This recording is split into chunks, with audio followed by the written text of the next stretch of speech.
Let's start with something very simple. Permaculture क्या होता है, एक बार दोबारा उसको डिस्कस करते हैं, फिर आगे टॉपिक ले जाते हैं। रूल बुक के हिसाब से देखेंगे तो कहते हैं परमानेंट एग्रीकल्चर का शॉर्ट फॉर्म है। पर्माकल्चर जो मैं बता रहा हूँ, बना रहा हूँ, ये करना है तो आपके जीवन में 3 एथिक्स होने चाहिए। क्या? Earth care, people care and fair share. आप कह रहे हैं क्रॉप केयर के छोड़ो, पहले अर्थ केयर सोचो। मैं अपने सारे ट्रेनिंग्स में भी या जहाँ भी जाता हूँ, मैं भी कहता हूँ धरती और पौधे को समझना हो तो आप अपने शरीर और अपने जीवन से जोड़ के देखिए। ग्रीन रेवोल्यूशन आया क्यों भारत में? जो नॉर्मल बुक है वो कहते हैं कि बंगाल में अकाल पड़ा था। अब जब ये इलेक्ट्रॉनिक मीडिया, सोशल मीडिया सब सामने आया, जब बातें अंदर की निकलने लगी। आपके फार्म में कितना गहराई पे पानी मिल जाएगा? यार बोरवेल तो वहाँ है नहीं। अगर 4-5 दिन कंटिन्यू बारिश हो जाए एकदम झमाझम वाली, हमारे स्वेल्स भर जाते हैं और अगले 20 से 30 दिन तक वो भरे रहते हैं। पर्माकल्चर को तो नहीं मालूम, बट कहते हैं ऑर्गेनिक खाद खरीदना महंगा काफी होता है। बिल्कुल होता है, इसीलिए कहता हूँ खरीदो मत, बना लो। हर चीज सड़ती है सृष्टि में। पर्माकल्चर से, नेचुरल फार्मिंग से क्या मैं करोड़पति बन सकता हूँ? अभी आपके हाथ में मर्सिडीज है और उसको ऑल्टो के रेट में बेचने जाओगे तो होगा क्या? आप मर्सिडीज उगा रहे हैं सर। पढ़े लिखे अगर हैं तो लैबोरेटरी चेक करा लीजिए, अपने कस्टमर से बात करिए। आप टॉप लेयर को पकड़िए ना सोसाइटी में, जिनके लिए प्राइस मैटर नहीं करता। जो सरकार हमारी है वो फूड इन्फ्लेशन अलाउ नहीं करती। जब भी ये प्राइस बढ़ता है सरकार उसको दबा देता है। तो बताइए कि क्या हो रहा है उससे? कंज्यूमर अवेयरनेस जो है ना, वो बहुत ज्यादा जरूरी है। अभी जो टिपिकल कंज्यूमर है ना, उनके देखो क्वेश्चंस कैसे होते हैं। Is it organic? To my understanding there is nothing called organic. Either it is chemical और इट इज नॉन केमिकल। नमस्कार दोस्तों, स्वागत है आप सभी का एग्री टॉक के एक नए एपिसोड पर। आज के एपिसोड के मेहमान हैं विनय जी, जो प्रीवियसली हमारे पॉडकास्ट पर ऑलरेडी आ चुके हैं। इनके साथ पहले एपिसोड में हमने पर्माकल्चर के बारे में ब्रीफली जाना, लेकिन एक लाइफ का आउटलुक कैसा होता है उसके बारे में हमने काफ़ी डिस्कशन किया। उस एपिसोड को देखकर आप में से कई सारे लोगों ने मुझे मैसेज किया, कमेंट किया कि इनको दोबारा बुलाएं और पर्माकल्चर के बारे में डेप्थ में बात करें। आज के एपिसोड में हमने वही किया है। पर्माकल्चर को एक ग्राउंड लेवल से समझा है, कैसे आपको कैसे कैसे प्लांट्स लगाने हैं, किस प्रकार से आपको पानी को हार्वेस्ट करना है और क्या क्या अलग अलग स्टेप होते हैं पर्माकल्चर में। दोस्तों, मैं चाहता हूँ ये एपिसोड आप देखें। इन्फॉर्मेशन आपको तभी अच्छे से मिलेगा जब आप पूरा एपिसोड देखेंगे। विनय जी की खासियत है कि वो स्टोरी टेलिंग फॉर्मेट में हर चीज़ समझाते हैं, रियल लाइफ एग्जाम्पल्स लेके समझाते हैं। तो अगर आप 15-20 मिनट वीडियो देखें तो शायद आपको उतना इन्फॉर्मेशन नहीं मिलेगा, लेकिन मैं वादा करता हूँ अगर आप ये पूरा घंटे भर का एपिसोड देखें, आपको एक एंड टू एंड अंडरस्टैंडिंग मिलेगा पर्माकल्चर के बारे में। लेकिन उससे भी ज़रूरी, मैं उम्मीद कर रहा हूँ कि जिस प्रकार से आप एग्रीकल्चर को, जिस प्रकार से आप खाना को देखते हैं, वो बदलना स्टार्ट हो जाएगा। मैं ज़्यादा रिवील नहीं करना चाहता हूँ, एपिसोड को देखिए। Presenting to you mister Vinay Kumar on agri talk once again.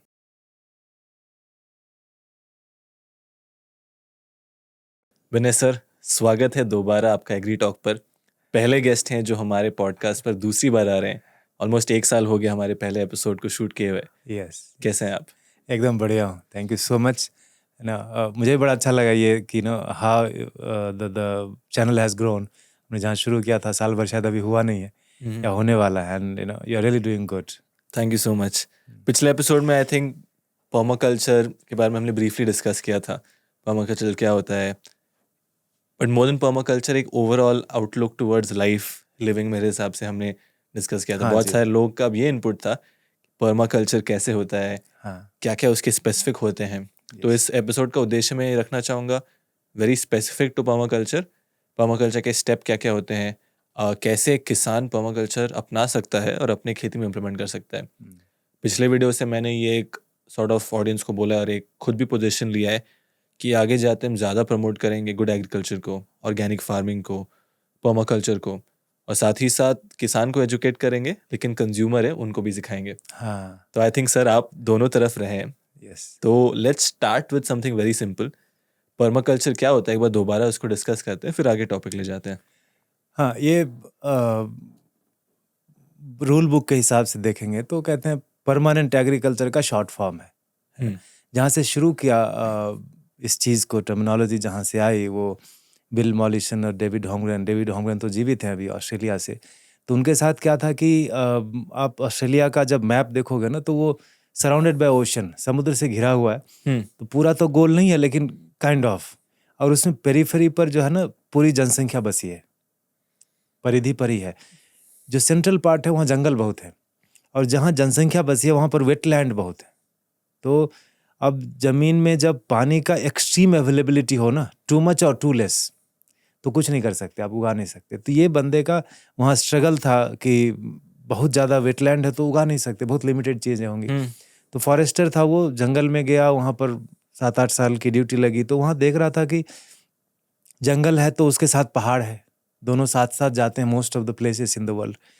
अब पहाड़ माने अनइवन स्लोप, चढ़ना है तो आपको ट्रेनिंग करनी है, माउंटेनियरिंग, ये सब कुछ। मिट्टी का जहाँ कोई ये नहीं है, पानी टिकता नहीं क्योंकि स्टीप स्लोप है, सब बह जाता होगा। फिर भी वहाँ आपको इतने मजबूत, इतने हेल्दी पेड़ दिखते हैं।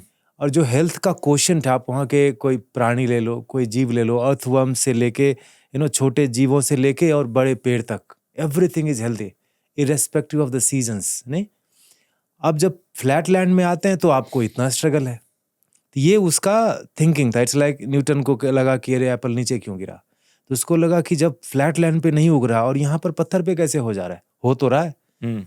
And proof is in front of you. अब समझ में आ रहा है नहीं आ रहा है आपको, ये आपका इशू है। तो वो they are good at documentation. West से जो लोग हैं ना, वो लिखते बहुत है। हमारे में हम उतना नहीं लिखते, हम क्योंकि वेद का नाम ही पहले श्रुति था। जब लिखना पढ़ना नहीं था तो ज्ञान का जो आदान प्रदान है वो सुन के होता था। तो जेनेटिकली हम उतना नहीं लिखते। उसने लिखना शुरू किया कि क्या है जंगल में, तो 7-8 साल में कोई बुक बढ़िया इतना सारा पुलिंदा जमा किया, तो उसको लगा कि यहाँ पर एक फॉर्मेट है, यहाँ पर भी एक रूल है जिसके हिसाब से जंगल चलता है। और वो डेविड होमग्रेन आर्किटेक्ट हैं, उनके साथ मिलके उस बुक को फॉर्मुलेट किया, उसके जो भी होता है इंडेक्स बनाया, चैप्टर्स बनाया, उसको नाम दिया पर्माकल्चर। तो सस्टेनेबल एग्रीकल्चर को का पार्ट बनाया इसको, और इकोलॉजी के साथ जोड़ के। तो हमने वही आर्ट ऑफ लिविंग ने डिफाइन किया उसको कि bringing the ecology and agriculture together, है ना। और पर्माकल्चर एक डिज़ाइन है, वो आप सब सारे लोगों के जो जितने भी पर्माकल्चर के प्रोमोटर्स हैं, टीचर्स हैं, जो भी हैं, उन्होंने अपने अपने अनुभव के हिसाब से इसको डिफाइन किया। तो मेन डेफिनेशन तो उनका है, बिल मॉलिसन और उनका। तो एक पूरा पैराग्राफ है कि ये डिज़ाइन है, कंसेस डिज़ाइन है, आपको जो चीज़ें चाहिए वो आपके खेत में हर चीज़ अवेलेबल होनी चाहिए। आप पहले अपने खाने का तो उगा लो, पहले जो उगा रहे हो खुद खा लो। क्योंकि उनके साथ जो दिक्कतें थी वो था कि लोग अपना उगा नहीं पा रहे थे, डिपेंडेंसी एक्सटर्नल सोर्स पे बढ़ गई थी। तो पहले तो वो देखना है ना कि हम अपना खा लें। तो शुरू इसी चीज़ से हुआ और इसको ओपन रखा और उसका एथिक्स बताए। अब देखो ये 80s की बात है, और उस वक्त उन्होंने कहा कि अगर आपको पर्माकल्चर जो मैं बता रहा हूँ, बना रहा हूँ, ये करना है तो आपके जीवन में 3 आदर्श होने चाहिए, 3 एथिक्स होने चाहिए। क्या? Earth care, people care and fair share. अब अर्थ केयर जब हम बात करते हैं तो कितनी बड़ी बात है। अभी पूरे दुनिया में, जैसे हम लोग अभी डिस्कस कर ही रहे थे, कि जितना भी एग्रीकल्चर रिलेटेड जो टॉक्स हैं, चाहे वो केमिकल फार्मिंग के फेवर में हो या अगेंस्ट में हो, या नेचुरल फार्मिंग के फेवर या अगेंस्ट में हो, किसी में भी हो, लोग क्रॉप के अराउंड घूमते हैं कि हम ये डाला तो कितना उगेगा, इसमें यील्ड आएगा क्या, इसमें कीड़े कम आते हैं तो हम ये बीज डालते हैं। Everything starts right from there. Crop के बारे में ये कहता है भाई तुम अर्थ केयर करो। और हम भारत में धरती को तो माता कहा ही हमने, अपनी माँ के बाद धरती और गाय को माँ कहा है। हम अपनी माँ की बहन को भी माँ नहीं कहते, उसको कहते हैं माँ सी, बट धरती को माँ कहते हैं, गाय को माँ कहते हैं। तो जो हमने पुरातन काल से जो अनादि काल से जो कहते आ रहे हैं, वो बंदा वहां बैठ के अंग्रेजी में वही कह रहा है, अर्थ केयर। अब जब धरती का ख्याल रखोगे तो व्हाट इज दैट, क्या करोगे एग्जैक्टली? धरती से तुमको क्या चाहिए? धरती को कुछ नहीं चाहिए तुमसे, वो एग्जिस्ट कर रही है हमारे आपके आने से पहले। तुमको क्या चाहिए धरती से? धरती की उत्पादक शक्ति बनी रहेगी, फर्टिलिटी रहेगी, तभी तुम्हारा बीज अंकुरित होगा और फिर कहानी वहां से आगे बढ़ेगी। तो वो फर्टिलिटी जो है वो अभी जंगल में जाके देखो तो कार्बन परसेंटेज के ऊपर एक आजकल के शब्दों में हम टर्मिनोलॉजी में डिफाइन करते हैं कि धरती में कार्बन कंटेंट कितना है। जंगल में जाके देखो तो 75% है और वो बढ़ रहा है। वो in absence of human and human activity, वहां कोई देखने वाला नहीं है। सब कुछ कहते हैं ना कि क्या जंगल बना के रखा है, वो जंगल में पहाड़ के ऊपर जहाँ पानी नहीं टिकता वहाँ 75% है। और हम इतना ज्ञान विज्ञान आविष्कार सब लगा रहे हैं, पूरा दुनिया लगी पड़ी है ज़्यादा उगाओ, और यहाँ पर भारत में 0.3% and it's decreasing. I am talking about the carbon content. और जो पढ़े लिखे हैं, जो एग्रीकल्चर यूनिवर्सिटीज़ पास आउट हैं, PhDs हैं, वो कहते हैं, वैज्ञानिक कहते हैं कि 0.5%, 0.5% से अगर नीचे है कार्बन तो वो डेड सॉइल के बराबर है। करेक्ट। तो अगर उनका बात हम माने तो हम डेड सॉइल के ऊपर, मृत है हमारी धरती, उसके ऊपर हम ये सारा सर्कस कर रहे हैं और हम कहते हैं इसमें ज़्यादा उगता है जी, उसमें कम उगता है जी, ऐसा होता है। तो ये कहता है एक, इसीलिए मैं कहा कि इसका अप्रोच है एक स्टेप डाउन, बेसमेंट से शुरू करो, है ना। ग्राउंड फ्लोर से बाद में बात करेंगे, बेसमेंट में जाओ, वहाँ क्या क्या है, कितनी मजबूती है। तो अर्थ केयर करोगे तो उसमें केमिकल नहीं डालोगे। ये बहुत सही चीज़ लगा मुझे कि है ना? आप कह रहे हैं क्रॉप केयर के छोड़ो, हाँ, पहले अर्थ केयर सोचो। अर्थ केयर शुरू करो। मिट्टी में दम नहीं है, यस, धरती में पानी नहीं है, कल सूरज नहीं है, तो आप क्या ही कर लोगे। हाँ, मैं अपने सारे ट्रेनिंग्स में भी या जहाँ भी जाता हूँ, जहाँ टेक्निकलिटी की बात होती है, कुछ बताने अगर जाता हूँ जो मैंने 10 साल में अनुभव किया, मैं भी कहता हूँ कि इनकी स्थिति को समझना हो, धरती और पौधे को समझना हो, तो आप अपने शरीर और अपने जीवन से जोड़ के देखिए। आप जो भी जिम्मेदारी लेके घूम रहे हैं, आपके स्वास्थ्य के ऊपर है वो। अगर आप कल को बीमार हो जाते हैं या आप कुछ हो जाते हैं, तो फिर जो महल खड़ा के सपनों का वो कहाँ चलेगा। न्यूट्रिशन तो दो, भोजन तो दो, नींद तो दो। तो ये जो 3-4 चीजें हैं शरीर के लिए, वही चीज तो धरती के लिए भी। आपके पास हेल्थ है सर, अगर सेहत इंसान के पास है तभी वो काम कर पाएगा, बिल्कुल, तभी वो पैसा कमा पाएगा। बिल्कुल, ठीक उसी प्रकार अगर धरती के पास हेल्थ है हाँ, तभी वो हमें रिजल्ट दे पाएगा। एकदम। और हमको लगता है हेल्थ जो है ना, एक्सटर्नली हम उस पर पॉलिश करके हम बना लेंगे, उससे नहीं हुआ ना। इतने 6 दशक से, 60-70 साल से हम ये करते आ रहे हैं, केमिकल और या ग्रीन रिवॉल्यूशन जो भी हुआ, हम उसके पॉइंटिंग द फिंगर्स में नहीं जाते हैं, ब्लेम गेम में नहीं जाते, लेकिन उस वक्त शुरू किया, वो आवश्यकता रही हो गया जो भी।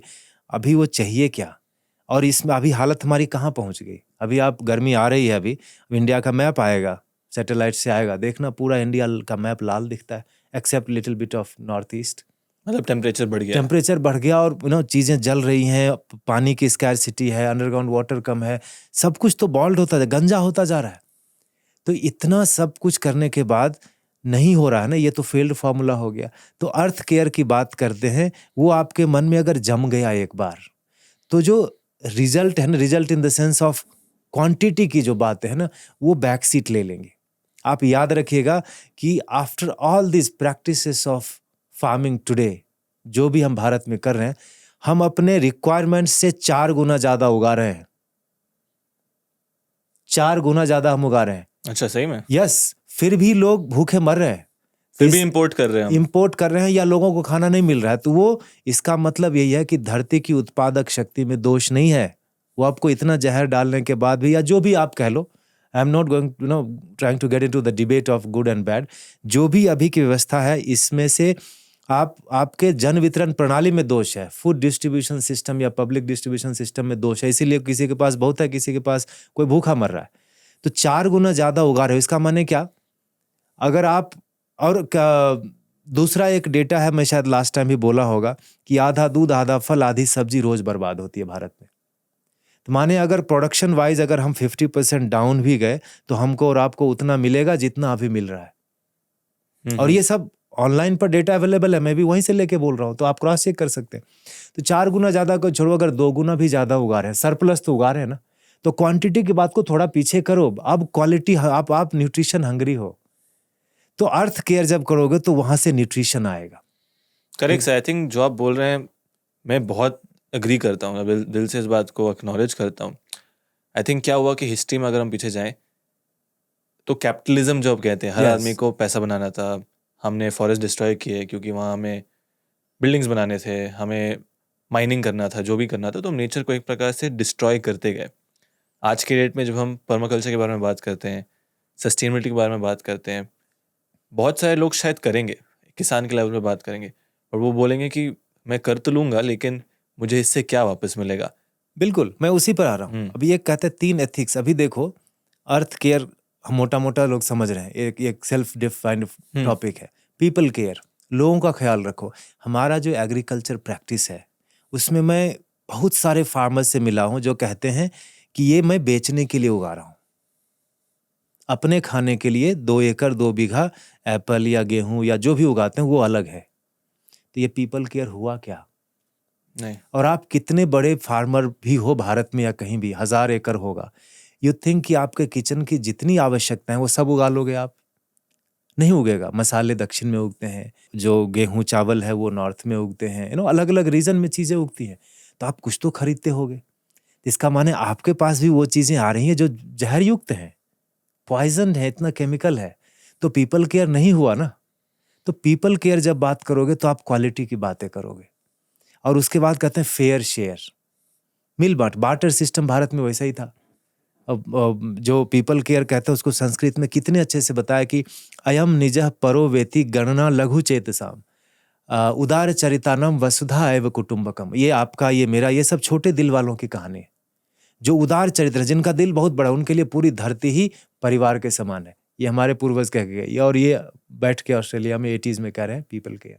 लोगों का ख्याल रखो सर। लेकिन अगर मैं एक किसान हूँ या आदमी हूँ, मैं पीपल केयर पहले करूँ या खुद का केयर पहले करूँ? आप भी तो पीपल में आते हैं। हाँ? आप भी तो पीपल में आते हैं। लेकिन अगर से मानो मैं वो केमिकल नहीं डाला, एक किसान हूँ, तो मेरे अगर उन लोगों को लगता है कि मेरा उत्पादन नहीं मिलेगा, पैसा नहीं आएगा, फिर मैं अपने घर में बच्चों को कैसे खिलाऊंगा? हाँ, मैं आता हूँ उसके ऊपर, टेक्निकली उस पर आएंगे एक एक करके। मैं सर आज किसान के दिमाग से सोच रहा हूँ। मैं भी उसी तरह से ये बहुत सारे मिथ हैं जो मुझे लगता है ये मेरा जो अंडरस्टैंडिंग, समझ है, वो बताना शेयर करना चाहता हूँ। बिल्कुल बिल्कुल। Good and bad let people जज एंड यहाँ तो भारत स्वतंत्र है, जिसको जो करना हो। सही बात तो है। ये 3 एथिक्स कहते हैं कि जब ये सेट हो जाए आपके दिल में, then let's get into technicality of agriculture.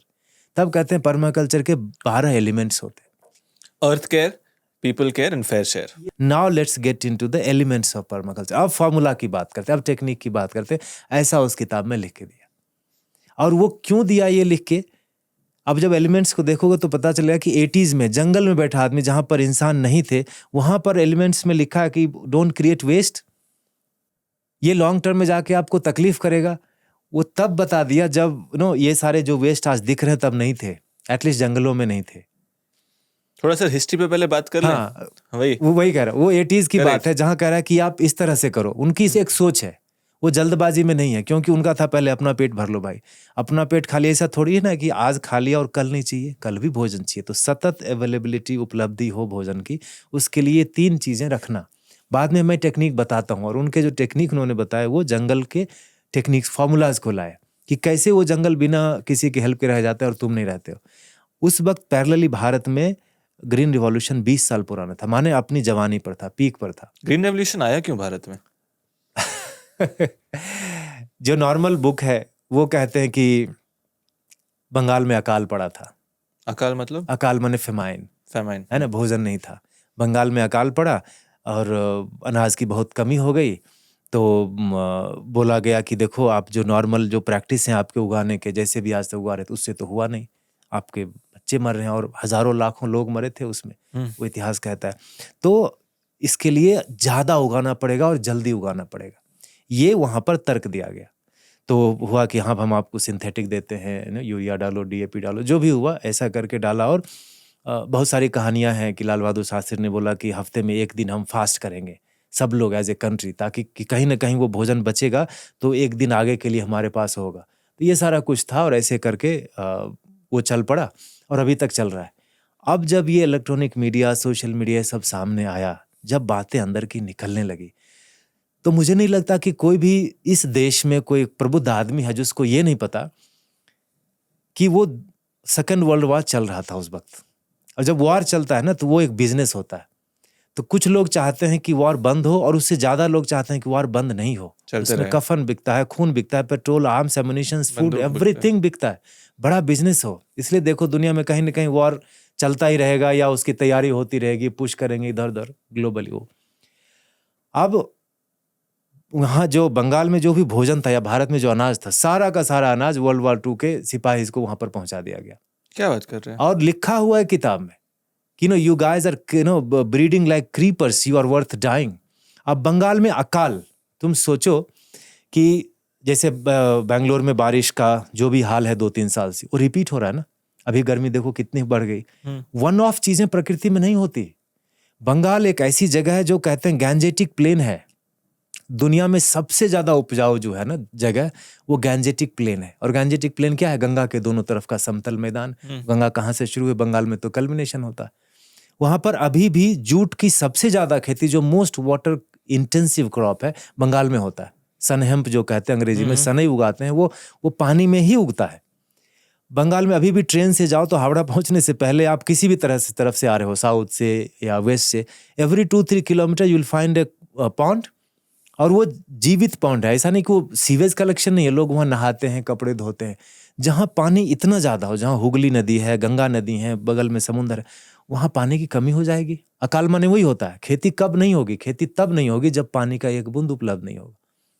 और अगर बंगाल में अकाल पड़ गया, पानी की उपलब्ध है, तो पूरा भारत कैसे बच गया? ये किसी ने पूछा नहीं।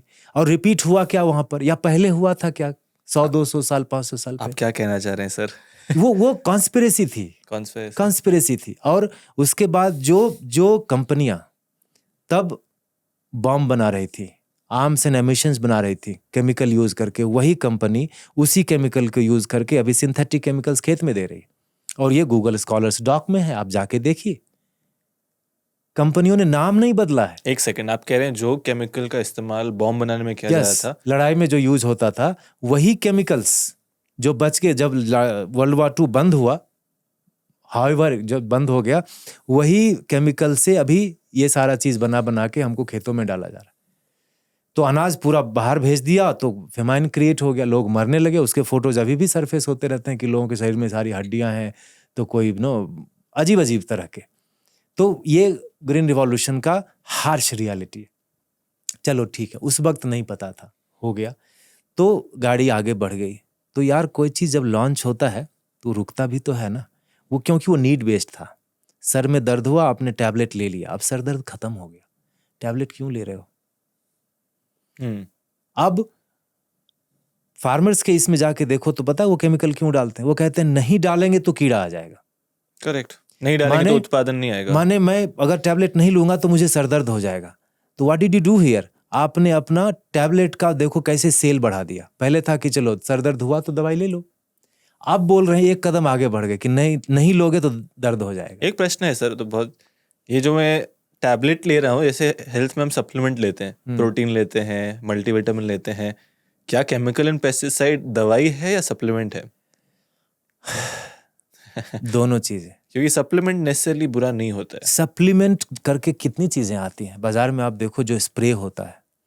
अब मैं अभी घर से आया हूँ 13 तारीख को, तो हमारा जो गांव से 10-20 किलोमीटर दूर है वो टाल एरिया कहते हैं उसको। बिहार में सबसे ज़्यादा दाल जो है ना वहीं उगता है, चना, मसूर, मूंग, मस्टर्ड भी साथ में होता है। वहाँ हमारे जो रिलेटिव्स हैं उनको मैं गया था, उनके घर गया था, तो बोले कि एक लॉट जो मैं स्प्रे करता हूँ वो 70,000 की दवाई होती है। उनका जो भी खेत है 50-60 बीघा, कितनी बार करते हो? तो बोले मिनिमम 3 बार करना होता है। बोले इतनी दवाई डाल रहे हैं आप, क्या है ये? तो ये कीड़ा मारने की दवाई है। तो बोला इसका इतना कीड़ा आ गया? नहीं कीड़ा नहीं आया है। तो फिर क्यों डाल रहे हैं? बोले नहीं डालेंगे तो कीड़ा आ जाएगा। प्रिवेंटिव स्प्रे ये कौन सा सप्लीमेंट है भाई? और आप मरती वैक्सीनेशन सर, जैसे मैं वैक्सीनेशन लेता हूँ ना, हाँ हम भी तो लेते हैं, हम भी तो, लेकिन वो इतना रेगुलर तो नहीं लेना कि हर क्रॉप में नहीं डालोगे तो कीड़ा आ ही जाएगा, नहीं डालोगे तो कीड़ा रुका क्या आना? हाँ ठीक है, उतना डाल दिया, कीड़ा रुक गया आना। उसका डेटा देखिए, जब पेस्टिसाइड्स का आविष्कार हुआ तब का डेटा है कि 150 तरह के कीड़े थे जो किसी भी पेस्टिसाइड से 30-35 ईयर्स पहले नहीं मरते थे। आज 650 से थोड़ा ज्यादा नंबर ऑफ पेस्ट हैं जो किसी भी जहर से नहीं मरते। तो आप कह रहे हैं वो पेस्ट भी ज्यादा स्मार्ट बन गए, लेकिन अल्टीमेटली वो जो डोज ऑफ केमिकल जा रहे हो, कई चीजें को मारनी हो तो जहर देना पड़ता है। आप उसको डोज डिफाइन कर सकते हो, परमिशेबल लिमिट लिख सकते हो, ये सारी चीजें, लेकिन परमिशेबल लिमिट होगा एक बार के लिए ना। आप जब मल्टीपल टाइम्स डालते हो तो परमिशेबल लिमिट तो बढ़ गया ना उतना टाइम्स। ये बात तो सही है सर, लेकिन एक बात बताइए, ये जो कंपनीज ये केमिकल पेस्टिसाइड बना रहे हैं, जैसे पेस्टिसाइड लेबल पे लेबल्स लिखते हैं, जो आप बोले डोजेज लिखते हैं, ये भी लिखते हैं कि जहर है, पॉइजन लिखते हैं उस पर, अगर आपने देखा है। उन लोग कुछ रिसर्च, कुछ ट्रायल्स कर रहे होंगे ये ध्यान में रखने के लिए कि ये मेरे और आपके जैसे लोग के लिए, हिमांशु जैसे लोग के लिए सेफ है कि नहीं, ऐसा तो कर रहे होंगे ना सर? तो कहीं पर भी जैसे ऑर्गेनिक सर्टिफिकेशन लाया, केमिकल सर्टिफिकेशन लाया किसी ने आज तक? और आप किसको दे रहे हैं? हम और आप पढ़े लिखे हैं तो 2-4 भाषाओं में लिखा होगा वो हम पढ़ लेते हैं। जो टिपिकल किसान है, जो फियर बेस्ड एग्रीकल्चर कर रहा है, फियर मतलब एक फियर है कि यार ज्यादा नहीं उगेगा तो मेरे बच्चे क्या खाएंगे और हमारा जीवन कैसे चलेगा। दूसरा, नहीं डालेंगे तो कीड़ा आ जाएगा। जैसे आरओ का है, क्या है? फियर बेस्ड है। उसको तो एनजीटी ने कितनी बार उनको डांट लगाया कि तुम 3 लीटर गटर में और 1 लीटर मग्गे में आता है, तुम कहते हो पीएच इतना नहीं हो तो नहीं पी सकते, तो उसका ये नहीं हो, 32 पैरामीटर्स होते हैं पानी में। आप फियर बेस्ड बिजनेस चलाते हो, 17,000 20,000 का मशीन सबके घर में लटक गया, और जो पानी निकलता है उसमें न्यूट्रिशन नहीं होता, आयंस फिल्टर हो जाते हैं। तो जो बेसिक सबसे, हम किसान की बातें कर रहे हैं ना, उनको कौन बताने वाला है? उनको पता भी है क्या? वो पढ़ते भी हैं क्या? और वो कितनी छोटी छोटी चीजों में लिखा होता है ना, कि ये ना मक्के का बीज था हमारे घर में, उसके पैकेट पर लिखा था बच्चों से दूर रखिए। अब बीज जो होता है उसी से सृष्टि चल रही है, अब वो इतना जहरीला किया है कि आप कहते हैं बच्चों से दूर रखिए। बीज के पैकेट बीज के पैकेट पर क्यों सर, क्यों होता है? आप वही मैं मुझे समझ में नहीं आया, क्योंकि उसमें पॉइजन की कोटिंग थी, लाल होते हैं। आप कोई भी सब्जी का बीज खरीदने जाओ बाजार में पैकेट वाला, उसको लाल दिखेगा, उस पर पॉइजन की कोटिंग होती है, कीड़े लग जाएंगे जी। तो जब आप पॉइजन की कोटिंग शुरू किए, उसके पहले भी तो बीज का संरक्षण होता था। पर क्या उससे पहले बीज वो उत्पादन नहीं पाते? जैसे आज के डेट में जो मैं आपसे पूछ रहा था, हाँ, जीएमओ सीड्स हैं, जेनेटिकली मॉडिफाइड उसमें हम जाएंगे, हम हाँ। ना पर्माकल्चर के टेक्निक्स को Yes. बात कर लें, है ना? Yes, yes. उसी हिस्ट्री ऐसा था। करेक्ट। तो देखो, ये जीएमओ बनाया या हाइब्रिड बनाया, बेसिस क्या था? उसके पीछे भी तो बीज ही था ना, तभी तो चल पड़ा ना। चाहे पॉपुलेशन जितना भी रहा हो, कितनी तरह की चीजें पहले लोग खाते थे और कितनी तरह की चीजें अभी खा रहे हैं। आपको पता है 5 तरह की चीजें ही एडिबल पूरे दुनिया में खाई जा रही हैं अभी, 70-75%। चावल, गेहूं, मक्का, सोया और शुगर केन पूरी दुनिया में। हाँ, इसमें 70% राइस है। फिर से एक बार, ये केवल 5 क्रॉप पूरा दुनिया खा रहा पूरा है। दुनिया, तो हम फूड इंडिपेंडेंट नहीं है। देयर आर 20 to 22,000, लेटेस्ट ये है कि एडिबल प्लांट्स या क्रॉप्स कह लो, व्हाटएवर, जिसको हम खा सकते हैं। हम जो भी खाते हैं वो पौधे से ही लिया हुआ खाते हैं और पेड़ से ही लिया हुआ। तो 20 से 22,000 तरह की प्रजातियां जिनको हम खा सकते हैं। खाते कितना है आप देख लीजिए, भारत में ही देखो ना। भारत में देखो, साउथ में हो तो नॉर्थ वाले कहेंगे अरे ये तो खाली चावल खाते हैं, साउथ वाले बोले अरे नॉर्थ में खाली रोटी खाते हैं जी। ले दे के बात उतनी पर आ गई। क्या बोला? गेहूं, चावल, मक्का, सोया, शुगर केन, मतलब चीनी। हाँ भाई, है ना, ये 5, और ये पांचों देखो तो वाटर इंटेंसिव क्रॉप। और आप जब सब कुछ दब गया तो मिलेट विलेट की बात करें, खैर ये तो चलता रहेगा दुनिया में, ये सारे पॉलिसी लेवल पर और ये जो भी हैंडल करते हैं उनके लेवल पे चलता रहेगा। लेकिन ये जो एकदम टिपिकल किसान के लेवल पर जो डर समा गया है ना, उसको पर्माकल्चर कैसे हेल्प करता है? जब पर्माकल्चर के एलिमेंट्स की बातें करते हैं तो सबसे पहले कहते हैं कि ऑब्जर्व एंड इंटरेक्ट। आप थोड़ा ऑब्जर्व करिए, उसके बाद इंटरेक्शन के। देखो, ये लाइफ का भी रूल है, ये प्रकृति का रूल है। बच्चा भी ऐसे देखता है, मेरी माँ यही है क्या, बाप यही है क्या, फिर देखो किससे ज्यादा अटैच होता है, तो आप अपने धरती को जब ऑब्जर्व करेंगे तो पता चलेगा कि ये भूखंड जो आपके कब्जे में है वो किस ज्योग्राफिकल रीजन में है, यहाँ पर क्या चीजें ज्यादा अच्छे से उगेंगी नेचुरली। तो रामायण में लिखा है, पुराने ग्रंथों में लिखा है कि कोस कोस पर भाषा बदले, कोस कोस पर पानी। तो बहुत सारी चीजें हैं जो, कोस माने होता है 3 किलोमीटर का एक कोस होता है, तो आफ्टर सर्टेन डिस्टेंस लैंग्वेज बदल जाता है। कर्नाटक में ही देखो, Kannada, south Kannada, north Kannada, complete different है ना। भाषा बदल गई, कपड़े बदल जाते हैं, मिट्टी का जो गुणवत्ता है वो बदल जाता है, गायें बदल जाती हैं, और पानी का स्वाद बदल जाता है। आप जाओ, आप जब बिहार अपने गांव जाओगे तो यहाँ जो पानी पी रहे हैं, आप तो आरओ से पी रहे हैं तो नहीं पता चलता। अगर नेचुरल पानी यहाँ पी रहे हैं और वहाँ हैंडपंप का पियेंगे तो स्वाद में फर्क है। It's not about good and bad. तो चीजें बदलती हैं। क्यों बदलती हैं भाई? बदलती हैं क्योंकि उस पार्टिकुलर जगह पे ये सारी चीजें उपलब्ध है, उसके हिसाब से अलग अलग अनाज उगेंगे। वो उगाओगे तो इजीली उगेगा। जैसे you are good at going gym and lifting dumbbells in all, आपके लिए बाएं हाथ का खेल है। कल को आपको मैराथन में लगा दिया, बोले 100 मीटर का स्प्रिंट करो, तो फिर वहां बहुत कष्ट होगा, समय लगेगा। धरती के साथ भी वही बात है। अगर आप ऑब्जर्व करते हो तो आपको पता चलेगा यहाँ पर क्या उगा सकते हैं। Remember, you can not grow everything that you need in your kitchen. चाहे आप कुछ भी उगाते हो, लिमिटेड चीजें ही उगाओगे। मैं भी उसी पक्ष में हूं। तो लिमिटेड चीजें आप डिसाइड नहीं करो, धरती को डिसाइड करने दो। आप अपने बड़े बूढ़ों से पूछो कि आप जब छोटे थे तो क्या उगाते थे। और जितने भी मिलेट्स की बातें होती हैं, जितने भी वो सारे ड्राई क्रॉप्स हैं। मतलब उनको पानी उतना नहीं चाहिए होता है, क्योंकि पहले बोरवेल नहीं था, लेकिन जीवन था, खेत थे, अनाज थे, फसलें थी, बायोडाइवर्सिटी थी। तो वो अगर उस चीज को फॉलो करेंगे तो आपका जो it will be easy going, जिसको कहते हैं ना, आराम से होने लगेगा, संघर्ष कम होगा। उसके बाद कहता है डोंट क्रिएट वेस्ट, कचरे मत पैदा करो। अब व्हाट आर द वेस्ट, अब वेस्ट का डेटा निकाल के देखो तो माइंड बॉगलिंग। छोटे से छोटा कस्बा होगा, उसके आउटस्कर्ट्स में देखो ट्रक लोड्स ऑफ प्लास्टिक गिरा होगा, कहाँ जाएगा वो? Unless until you burn it, वो धरती पर ही रहेगा या हवा में उड़ के समुद्र में जाएगा, आपके भोजन में। अब तो एयर पार्टिकल्स में आ गए। हमारे कपड़े कितने हैं जो डिकम्पोज हो जाएंगे, सिंथेटिक्स जो हम यूज करते हैं। वेस्ट को डोंट क्रिएट वेस्ट कहता है, स्टॉप इट। पहला रूल कि पहले धरती में जो अलाउ है वही ग्रो करे। हाँ, वहाँ क्या हो रहा है, जैसे आम हर जगह उगता है भारत में, लेकिन वैरायटी तो अलग अलग है। बेगमपल्ली साउथ में उगेगा, मालदा नॉर्थ में उगेगा। आप उसको यहाँ का यहाँ, यहाँ का वहाँ करोगे, कुछ न कुछ गड़बड़ियाँ आएंगी ही आएंगी। आप भले ही उसका प्रोडक्शन ले लो, आपके पास बहुत सारी चीज़ें हैं, आप प्रोटेक्ट कर दोगे, इंजेक्शन ये वो, लेकिन जो न्यूट्रिशन लेवल था वो चेंज जरूर होगा, है ना। और उसका जो लाइफ स्पैन होगा उसमें भी फर्क पड़ेगा, स्वाद में फर्क पड़ जाएगा। उसको क्या करोगे आप? लेकिन दोनों को अपनी अपनी जगह पे रहने दो, तो ये बहुत समय तक चले आ रहे हैं। They are time tested. एक है साइंटिफिकली टेस्टेड जो 100-200 साल का होगा, एक है टाइम टेस्ट, समय ने सत्यापित किया इसको हजारों साल के बाद। तो क्योंकि सृष्टि को आगे चलना है लंबे समय तक, इसलिए टाइम टेस्टेड चीज़ों को अगर हम फॉलो करें तो मुझे लगता है वो ज़्यादा बढ़िया होगा। इंडस्ट्री वाला दिख गया हमें।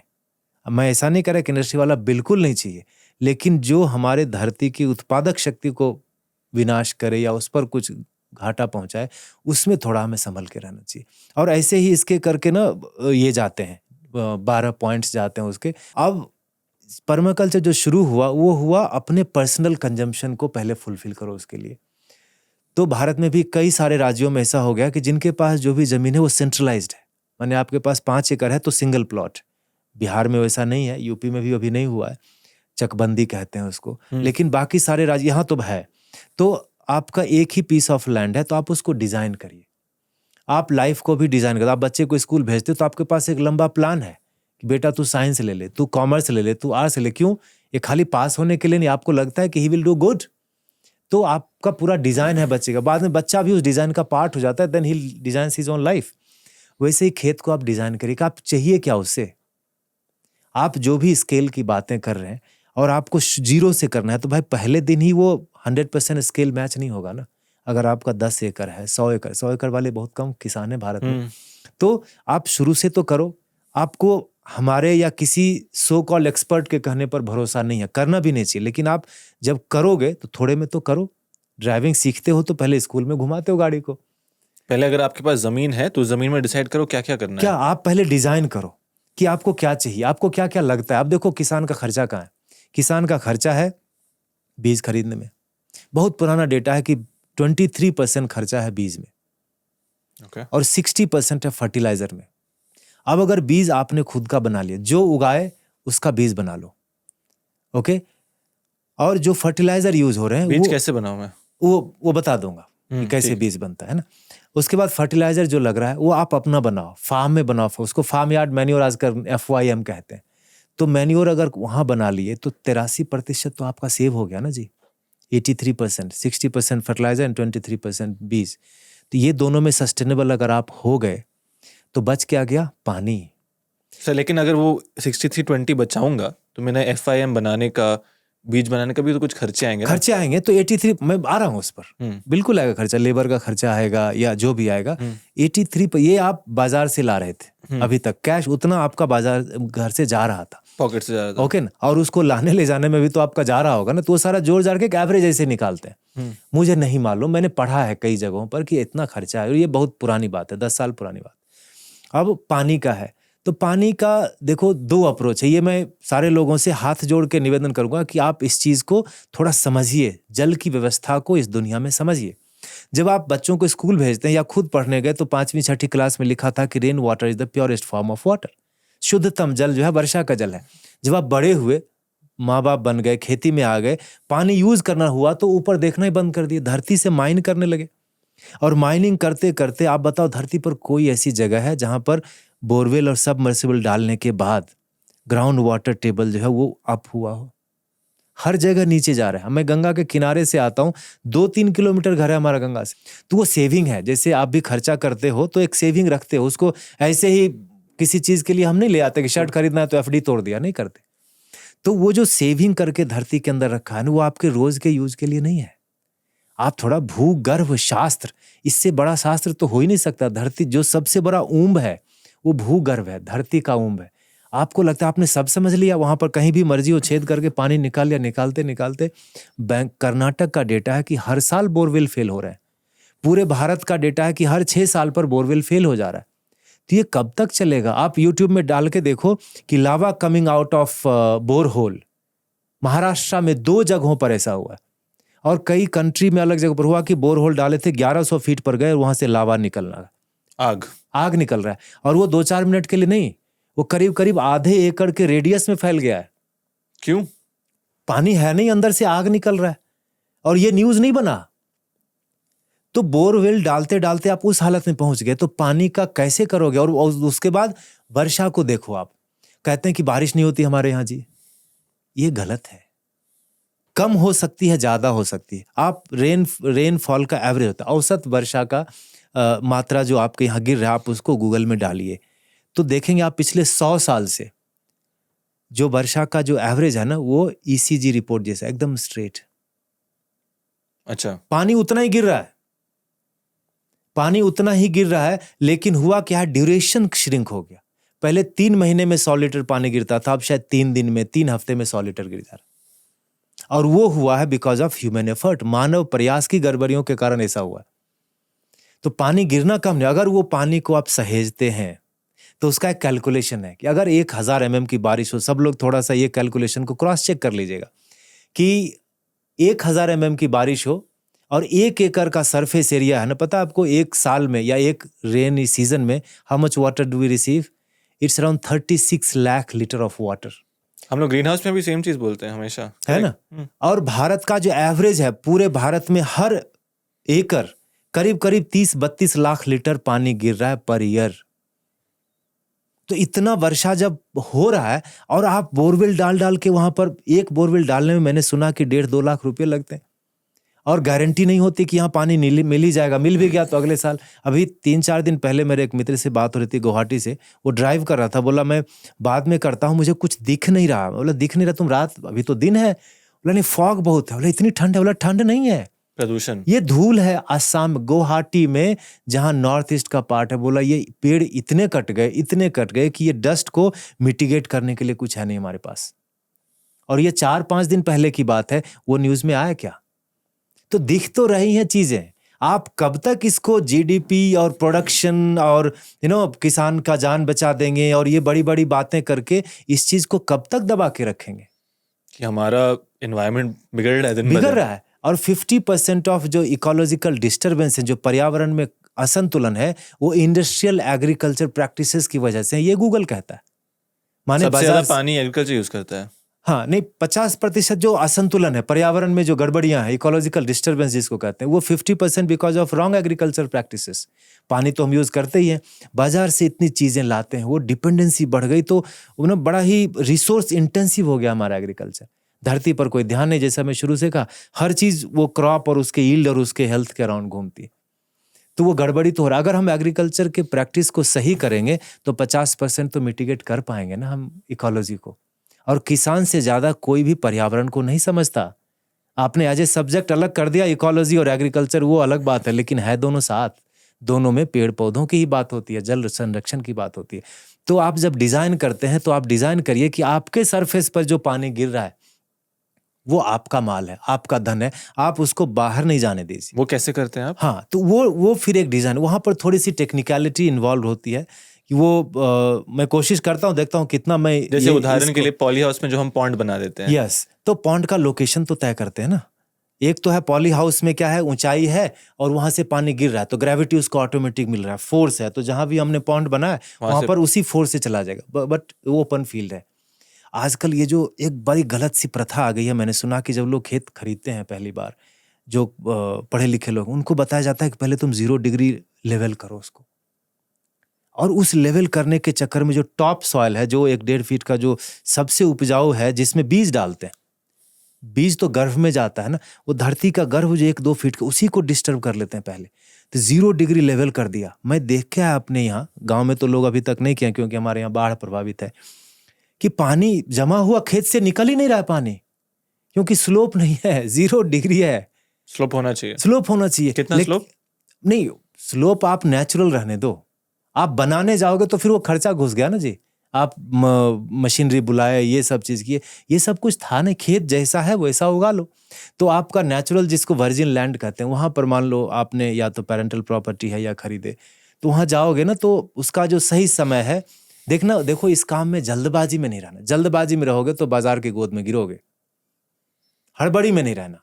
कितना टाइम लगेगा सर? हाँ, हड़बड़ी, मैं उगाने की हड़बड़ी की नहीं बात कर रहा, मैं डिजाइन एस्पेक्ट से बात कर रहा हूं। अच्छा, डिजाइन। क्योंकि वर्षा अपने समय से होगी।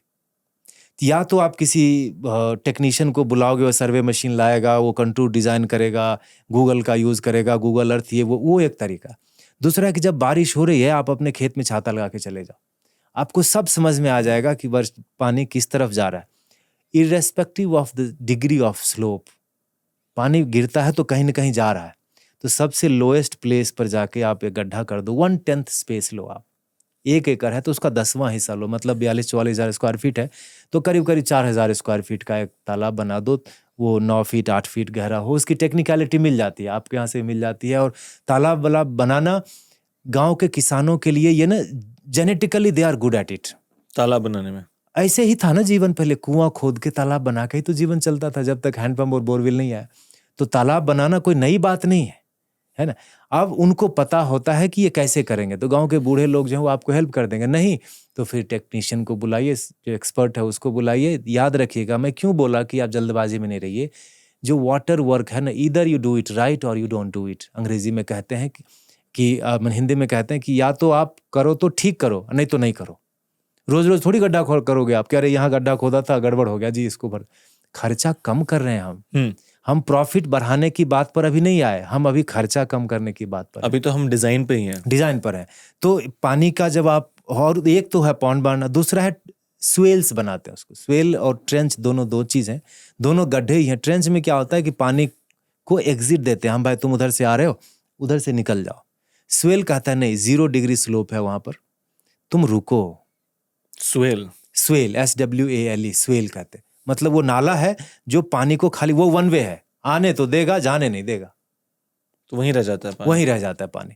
तो स्वेल्स बनते हैं, उसके भी लंबाई चौड़ाई सब होती है। खेत की चौड़ाई कितनी है, लंबाई कितनी है, कितना कर सकते हैं, ये उस पर डिपेंड करता है। कितना पानी गिर रहा है आपके एरिया में, आप किस रीजन से आते हैं, कितना बड़ा खेत है। स्वेल बनाएंगे तो JCB से बनाएंगे। JCB का जो बास्केट होता है वो 2.5 फीट चौड़ा होता है, बड़ा वाला, और 2.5 फीट के शायद लंबाई होती है उसकी, मैंने गहराई तो 2.5 बाय 2.5 विड्थ एंड डेप्थ होगा। लंबाई उसकी आपके खेत की चौड़ाई के हिसाब से हो गई। तो आप उसमें भी देखिए कि एक स्वेल में कितना पानी होगा। 1 क्यूबिक मीटर में 1000 लीटर पानी होता है, रिटेंशन कैपेसिटी उसकी होती है। तो उसके हिसाब से जोड़ लीजिए। थोड़ा टेक्निकल है इसीलिए मैं बोल रहा हूँ, तो उसके हिसाब से बना दीजिए। आई थिंक ज्यादातर किसान यही सारी चीज जानना चाहते हैं। यस, तो वो बना देने से क्या होगा, इवेंचुअली, मतलब कालांतर में, साल 2 साल 3 साल 4 साल के बाद पानी का लेवल, मेरे पहाड़ पर जो YouTube पर भी शायद किसी ने डाला हुआ है, मोस्ट विजिटेड पर्माकल्चर फार्म करके देखेंगे तो उस पर हमने दिखाया पूरा कि हमने पहाड़ों पर जब वो स्वेल बनाए तो 80% पानी वहाँ टिकता है। 40 डिग्री की ढाल है वहाँ पर, मल्टी डिमेंशनल स्लोप, मतलब जैसे सर पे पानी डालते हैं तो चारों तरफ से गिरता है, वैसा है वो जगह, आपने तो देखा है। वहाँ वर्षा का जल 80% रुकता है। इतने पेड़ उग गए वहां पर कि मैं, मतलब फलों के पेड़ को छोड़ के बाकी कोई भी पेड़ मैंने नहीं लगाए, और न मैं उनको पानी देने गया हूँ, और सब जीवित हैं। जंगल हो गया अभी वहां पर। तो वाटर रिटेंशन जब होगा, जल जब धरती में जाएगा तभी वहां से हरियाली आएगी। ये 2 वे रोड है, धरती कर्ज नहीं रखती। और जब वाटर रिटेंशन बढ़ेगा ना आपका, तो जो उत्पादक शक्ति है, वो कहते हैं कि कोई बता रहा था मुझे कि जो धरती की परिभाषा है ना, जो फर्टाइल लैंड जिसको मिट्टी कहते हो, वो वहां पर मिट्टी और जल अलग अलग नहीं है। बिना मॉइस्चर के जो मिट्टी है ना, वो मृत मिट्टी माना जाता है। मिट्टी में प्रॉपर मॉइस्चर होना चाहिए। Proper moisture. आपके फार्म में कितना गहराई पे पानी मिल जाएगा? यार बोरवेल तो वहाँ है नहीं, डाला नहीं है, लेकिन अभी उसको दूसरे तरह से मैं कहूँगा कि बारिश जब होती है ना, तो अगर 4-5 दिन कंटिन्यू बारिश हो जाए एकदम झमाझम वाली, तो हमारे स्वेल्स भर जाते हैं और अगले 20 से 30 दिन तक वो भरे रहते हैं, और वो पहाड़ पर है। हाँ, पहाड़ पर है, तो कितना उसका टेबल ऊपर आ गया कि 1 महीने तक वो ऊपर ही दिख रहा है पानी। तो रिटेंशन तो काफी हुआ है, चार्ज तो बहुत हुआ है। पानी के 3 रूल हैं, कहते हैं slow it, spread it, sink it. पानी अगर तेज गति में है ना तो वो एकदम मतलब गोली की तरह जा रही है, वो बाएं दाएं नहीं देखेगी। जब आप 120 140 के स्पीड में ड्राइव करते हो तो you can't afford to look left and right. Speed breaker जब आता है तब क्या होता है, गाड़ी स्लो होती है तो थोड़ा बाएं दाएं भी देखते हैं, अच्छा हम यहाँ पहुंच गए क्या। ये पानी के साथ वैसा है, जब उसको स्लो करोगे तो वो फैलेगा, स्प्रेड होगा। जब स्प्रेड होगा तो उसकी गति कम होगी, तब धरती उसको पी पाएगी। आप भी पानी पीते हैं घूंट घूंट, होस पाइप से ऐसे दे दें तो नहीं पी पाएंगे, वैसे ही धरती भी पीती है जब पानी धीरे से जाता है तब। तो slow it, spread it, sink it, धीमा करिए, फैलने दीजिए, पीने दीजिए। इस चीज को करने के लिए आपको जो भी व्यवस्था लगानी हो वो कर लीजिए खेत में, क्योंकि पानी की उपलब्धता सबसे ज्यादा चैलेंजिंग होती जा रही है इस धरती पर, सबसे ज्यादा।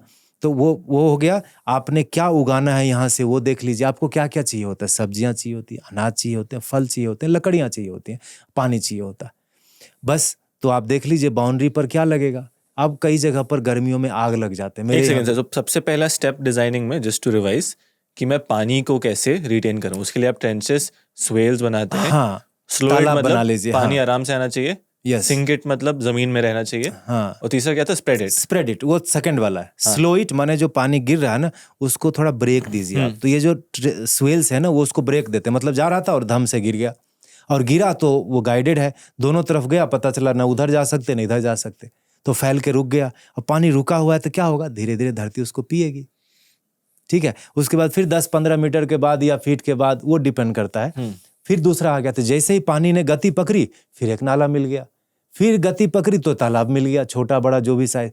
तो पानी ने गति नहीं पकड़ी, और जब पानी गति पकड़ती है तो क्या होता है, सॉइल इरोजन होता है। और कौन सा soil erosion, top soil erosion होता है। एक डेटा है कि कहते हैं कि 18 metric ton of top soil is being eroded per hectare per year from this world.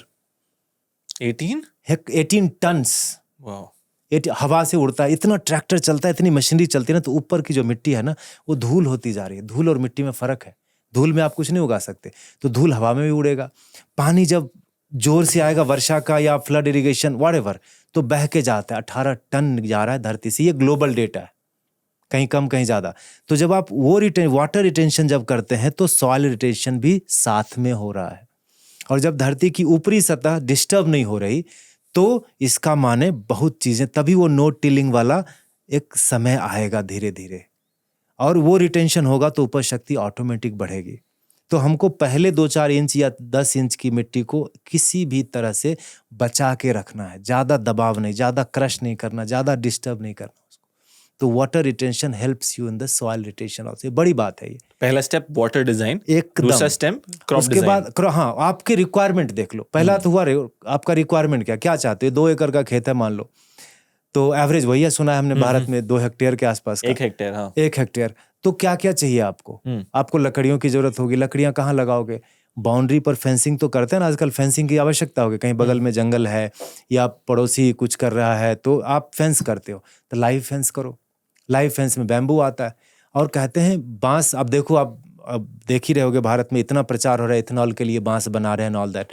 Boundary पर बांस लगा दो। एक हमने पॉडकास्ट किया था बैम्बू के ऊपर, उसमें सर बता रहे थे कि ये एक ऐसा क्रॉप है जो हमारे एनवायरनमेंट के लिए बहुत अच्छा है। बहुत अच्छा है, कार्बन को लिमिट करता है, सबसे ज्यादा कार्बन को ये करता है, न्यूट्रलाइज करता है। वही आप भी कर रहे हैं? हाँ बिल्कुल, हमारे खेत में तो करीब 1-1.5 एकड़ में बांस। थोड़ा इसको समझाइए कि जो किसान, पर्माकल्चर, एक साधारण आदमी भी बैम्बू कैसे यूज कर सकता है अपनी डेली लाइफ में और खेती में। बैम्बू का देखो, अभी जो समय चल रहा है ना, अभी राइट नाउ, ये गर्मी जब शुरू हो रही है, आग बहुत लगता है। हमारे बिहार में कहते हैं तो खड़मास माने हर चीज सूखा हुआ है, ऐसे चुटकियों में आग पकड़ लेता है।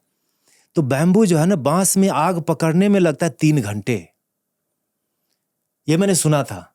अभी 2 या 3 हफ्ते पहले हमारे खेत में आग लग गई, बांस में ही पकड़ा। वो बाउंड्री के पास ही था, और पड़ोस में कुछ घास वास जलाया, उड़ के आ गया, बांस में पकड़ा। और मुश्किल से 10 मीटर पर दूसरा बैम्बू का बंच था, 40-50। वो 2 बजे शाम में हुआ, 9 बजे रात तक आग रही। उसको पूरा डोज ऑफ करने में 7 घंटे लग गए करीब करीब। एक बैम्बू से दूसरे में नहीं जा पाया, अच्छा। हाँ, लेकिन पत्ते में पकड़ा, ऊपर गया तो हवा में उड़ के 2-3 जगह पर गया, हमने संभाल लिया, लेकिन वो बैम्बू पूरा जल के खाक नहीं हुआ, और अभी जल गया, वो ब्लैक है, और हमने चाहा उसको फावड़े से उसको ना तोड़ दें, मुझे लगा जल गया, मेटेलिक साउंड आ रहा है, वो ट्रीटेड हो गया, एकदम वैसे का वैसा है। तो बैम्बू उससे आपको बचाता है। आग जब लगेगी तो वो 3 घंटे में तो भारत में कहीं भी अग्निशामक यंत्र पहुंच जाएगा, फायर ब्रिगेड पहुंच जाएगा, फैलने नहीं देगा। 26 तरह के बांस होते हैं भारत में, या 29 तरह के नेचुरल वाले। हमारा जो है उसमें कांटे बहुत होते हैं, किसी में लंबाई अच्छी होगी, उसकी मजबूती होगी। उसको अगर आप लिमिट करके रखते हैं बाउंड्री पर, तो आपकी इतनी अच्छी वो फेंसिंग का काम करेगा। दूसरा, आप उसको, उससे पत्ते बहुत गिरते हैं। गाय जो रखते हैं, कहते हैं गाय जब बच्चा देती है, डिलीवरी के बाद जो सबसे पहला भोजन है, हमारे गांव में हम बांस का पत्ता खिलाते हैं गाय को। सबसे पहला आहार, थोड़ा सा 1-2 किलो के आसपास, तो उसका प्लेसेंटा बहुत जल्दी निकल जाता है। कहीं पर धान खिला देते हैं विद द हस्क, राइस को विद द हस्क, धान कहते हैं, वो खिला देते हैं, उसमें काम आता है। उसके बाद जो भी खेत में आपको लकड़ियों वगैरह की जरूरत पड़ेगी, कोई शेड बनाना होगा, कोई मचान बनाना होगा, कुछ भी, तो बांस अवेलेबल है। 4 साल के बाद वो काटने लायक हो जाते हैं, 5 साल उसकी लाइफ होती है। नहीं काटोगे तो वो सड़ने लगता है, माने तभी तो बैम्बू को ग्रास का ये दे दिया सरकार ने। तो वो बैम्बू आप लगा दीजिए, ये एक ऑप्शन है। और सबसे ज्यादा ऑक्सीजन देता है और कार्बन कम करता है। कार्बन को सबसे ज्यादा, मतलब 3 बांस, एक आदमी ने जितना लाइफ में कार्बन डाइऑक्साइड एमिट किया है, उतना वो न्यूट्रलाइज करता है 3 बांस। और फास्टेस्ट ग्रोइंग प्लांट है, वो सब कुछ है। वो रहेगा तो पानी का रिटेंशन बहुत करेगा, भूक्षरण नहीं होने देगा, माने इरोजन नहीं होने देगा, ये सारी चीजें। और ज्यादा नहीं फैलाइएगा, नहीं तो उसके शेड में चीजें नहीं उग पाती ज्यादा, तो उसको बाउंड्री पर लिमिट करिए। फिर एक वन ऑफ द चॉइस है, टिम्बर लगा दीजिए। अभी देखिए आप रोज रोज उगाते हैं, हर 3 महीने पर काट लेते हैं, वो एक फसल है, एक इनकम है। लेकिन आज जो पेड़ लगाया, 14-15 साल में कोई भी पेड़ मैच्योर हो जाता है, मैंने काटने के लिए रेडी होता है। स्पेशली चंदन अभी भारत में ओपन कर दिया, कोई भी टिम्बर है, तो एक पेड़ जब बिकेगा ना 15 साल के बाद, तो कई लाख का बिकेगा। आज का क्या चंदन का पेड़ काटना सही चीज है? वो जब आप खेती कर रहे हैं, बांस के साथ चंदन को लगा दीजिए, इतना बढ़िया ग्रो होता है। वो पैरासाइट, मतलब उसको वो भोजन नहीं बनाता चंदन अपना, उसको कोई दूसरा पेड़ चाहिए होता। तो बांस के साथ लगा दीजिए, वो चंदन एकदम बिना ब्रांच का उसके साथ कंपटीशन में बढ़ता है। 20-20, 25-25 फीट, 30 फीट तक ऐसे ही जाता है। मेरे खेत में है वैसा बांस और चंदन। हाँ, उसको चाहिए होता है, कोई दूसरा पेड़ बगल में चाहिए होता है। 14-15 साल बाद फिर वो मैच्योर होता है, तब वो काटेंगे तो अंदर से चंदन निकलेगा। और वो 5,000 रुपये, 10,000 रुपये किलो बिकता है, ऐसा सुना है। 5,000 रुपये किलो तो बहुत साल पहले बिक रहा था, वो सरकार ले लेती है, तो खेती उसकी होती है। तो 14 साल 15 साल के बाद एक बार बल्क में आ गया, बाउंड्री में आप उस तरह की चीजें लगा दीजिए, और पेड़ होगा तो पत्ते आएंगे। तो जो हम बायोमास की बात कर रहे हैं, कार्बन कंटेंट की बात कर रहे हैं, वो आपको कंपोस्ट बनाने में आएगा काम। फार्म यार्ड मैन्योर जो कहते हैं, जो खेत में बना, तो उसके लिए बायोमास, अभी वसंत ऋतु अभी चल रही है, सारे पत्ते जब पेड़ जब पत्ते गिराएंगे, आप उसको जमा करिए, साथ में फसल का जो रेसिड्यू बचा था, जैसे गेहूं था, धान था, सब्जियां थी, सब के जो लेना था ले लिया आपने हार्वेस्ट, बाकी जो बचा मिला के, थोड़ा गोबर होगा आपके खेत में, बकरी होगी, मुर्गी होगी, गाय होगा, वो मिला के डाल दीजिए, आपका इतना बढ़िया कंपोस्ट बनेगा कि पूछो मत। और वही आपके कार्बन कंटेंट को बढ़ाएगा। और कार्बन कंटेंट जब बढ़ता है तो वाटर रिटेंशन कैपेसिटी कहते हैं, मतलब जल संरक्षण शक्ति बढ़ती है धरती में। मतलब संरक्षण शक्ति बढ़ेगी तो बार बार पानी नहीं देना पड़ेगा। और जब आप भूल भी गए पानी देना, तो भी धरती के अंदर इतना मॉइस्चर है कि पौधे का स्वास्थ्य बढ़िया हो रहा है। और याद रखिएगा, धरती का स्वास्थ्य जब बढ़िया होता है तो 70% हेल्थ रिटेंशन हो जाता है। हेल्थ रिटेंशन बोले माने पौधे का स्वास्थ्य जो है ना, डिपेंड करता है धरती के स्वास्थ्य पर, मिट्टी के स्वास्थ्य पर। जो टिपिकल सॉइल जिसको कहते हैं, उसमें water and oxygen and soil, इसका एक एवरेज है। वो एवरेज अगर मेंटेन हो तो स्वास्थ्य जो है ना, पौधे का 70% स्वास्थ्य रक्षण हो गया, माने उसका हेल्थ का वो ठीक ठाक रहेगा 70%। 30% ही बचा ना, जिसके लिए आपको सोचना पड़ेगा कि पौधे में ये बीमारी लगी तो क्या करें, वो लगी तो क्या करें। ओके, तो ये एक लेवल हो गया। तो मेरा ये बॉर्डर क्रॉप्स हो गए, जहां मैं बांस डाल सकता हूँ, चंदन का पेड़ भी डाल सकता हूँ। यस, वो बॉर्डर में आप देख लीजिए, बहुत सारे ऑप्शन होंगे आपको फल के पेड़ लगाने, बॉर्डर क्रॉप्स। हाँ, बॉर्डर में लगा दीजिए। और उसका आप फिर आएगा, कह रहे शेड बहुत आता है, तो आप उसका देखिए ना, पूरब से पश्चिम की लाइन लीजिए, ईस्ट टू वेस्ट लीजिए, वो लाइन में देंगे तो पूरब से सूरज उगा, सामने पेड़ है तो उसकी छाया किधर जाएगी? पश्चिम में जाएगी, नहीं? और फिर जब 12 बजे के बाद उधर गया तो उसका इधर आएगा। तो आपकी लाइन अगर जो पेड़ की लाइन है अगर ईस्ट टू वेस्ट रहे तो नॉर्थ साउथ में तो छाया नहीं जाएगी ना, थोड़ा बहुत टिल्ट होगा बिकॉज ऑफ फंडामेंटल जो हम लोग बस उतना ही है। तो अब आप चारों तरफ जैसा मर्जी हो वैसा लगा देंगे, बाद में कहेंगे कि छाया बहुत आती है, वो तो आएगी। तो आप उसकी इसीलिए कहते हैं डिजाइन करिए, उसमें समय लीजिए आप। डिजाइन में एक बहुत ही इंपॉर्टेंट जो चीज़ बहुत सारे लोग मेरे से पूछते हैं कई बार पर्सनली कमेंट्स पे, मेजर चीज़ बहुत सारे लोग पूछते हैं कि पर्माकल्चर में क्या सारे चीज़ उगाए जा सकते हैं। आज हम कमर्शियल एग्रीकल्चर की जब हम बात करते हैं, एक कारण से वो भी आगे बढ़ा है जैसे ग्रीन हाउस क्योंकि वहाँ पे कुछ नए नए प्रकार की सब्जियाँ उगा सकते हैं जो शायद ओपन फील्ड में मुमकिन नहीं हो। और फिर पर्माकल्चर में ज़्यादातर जो मेरा समझ है, पेड़ हो सकते हैं, कुछ लीफीज हो सकते हैं, बट क्या ये अलग अलग वेजिटेबल्स जो हम देख रहे हैं वो सारी चीज़ ग्रो हो सकते हैं?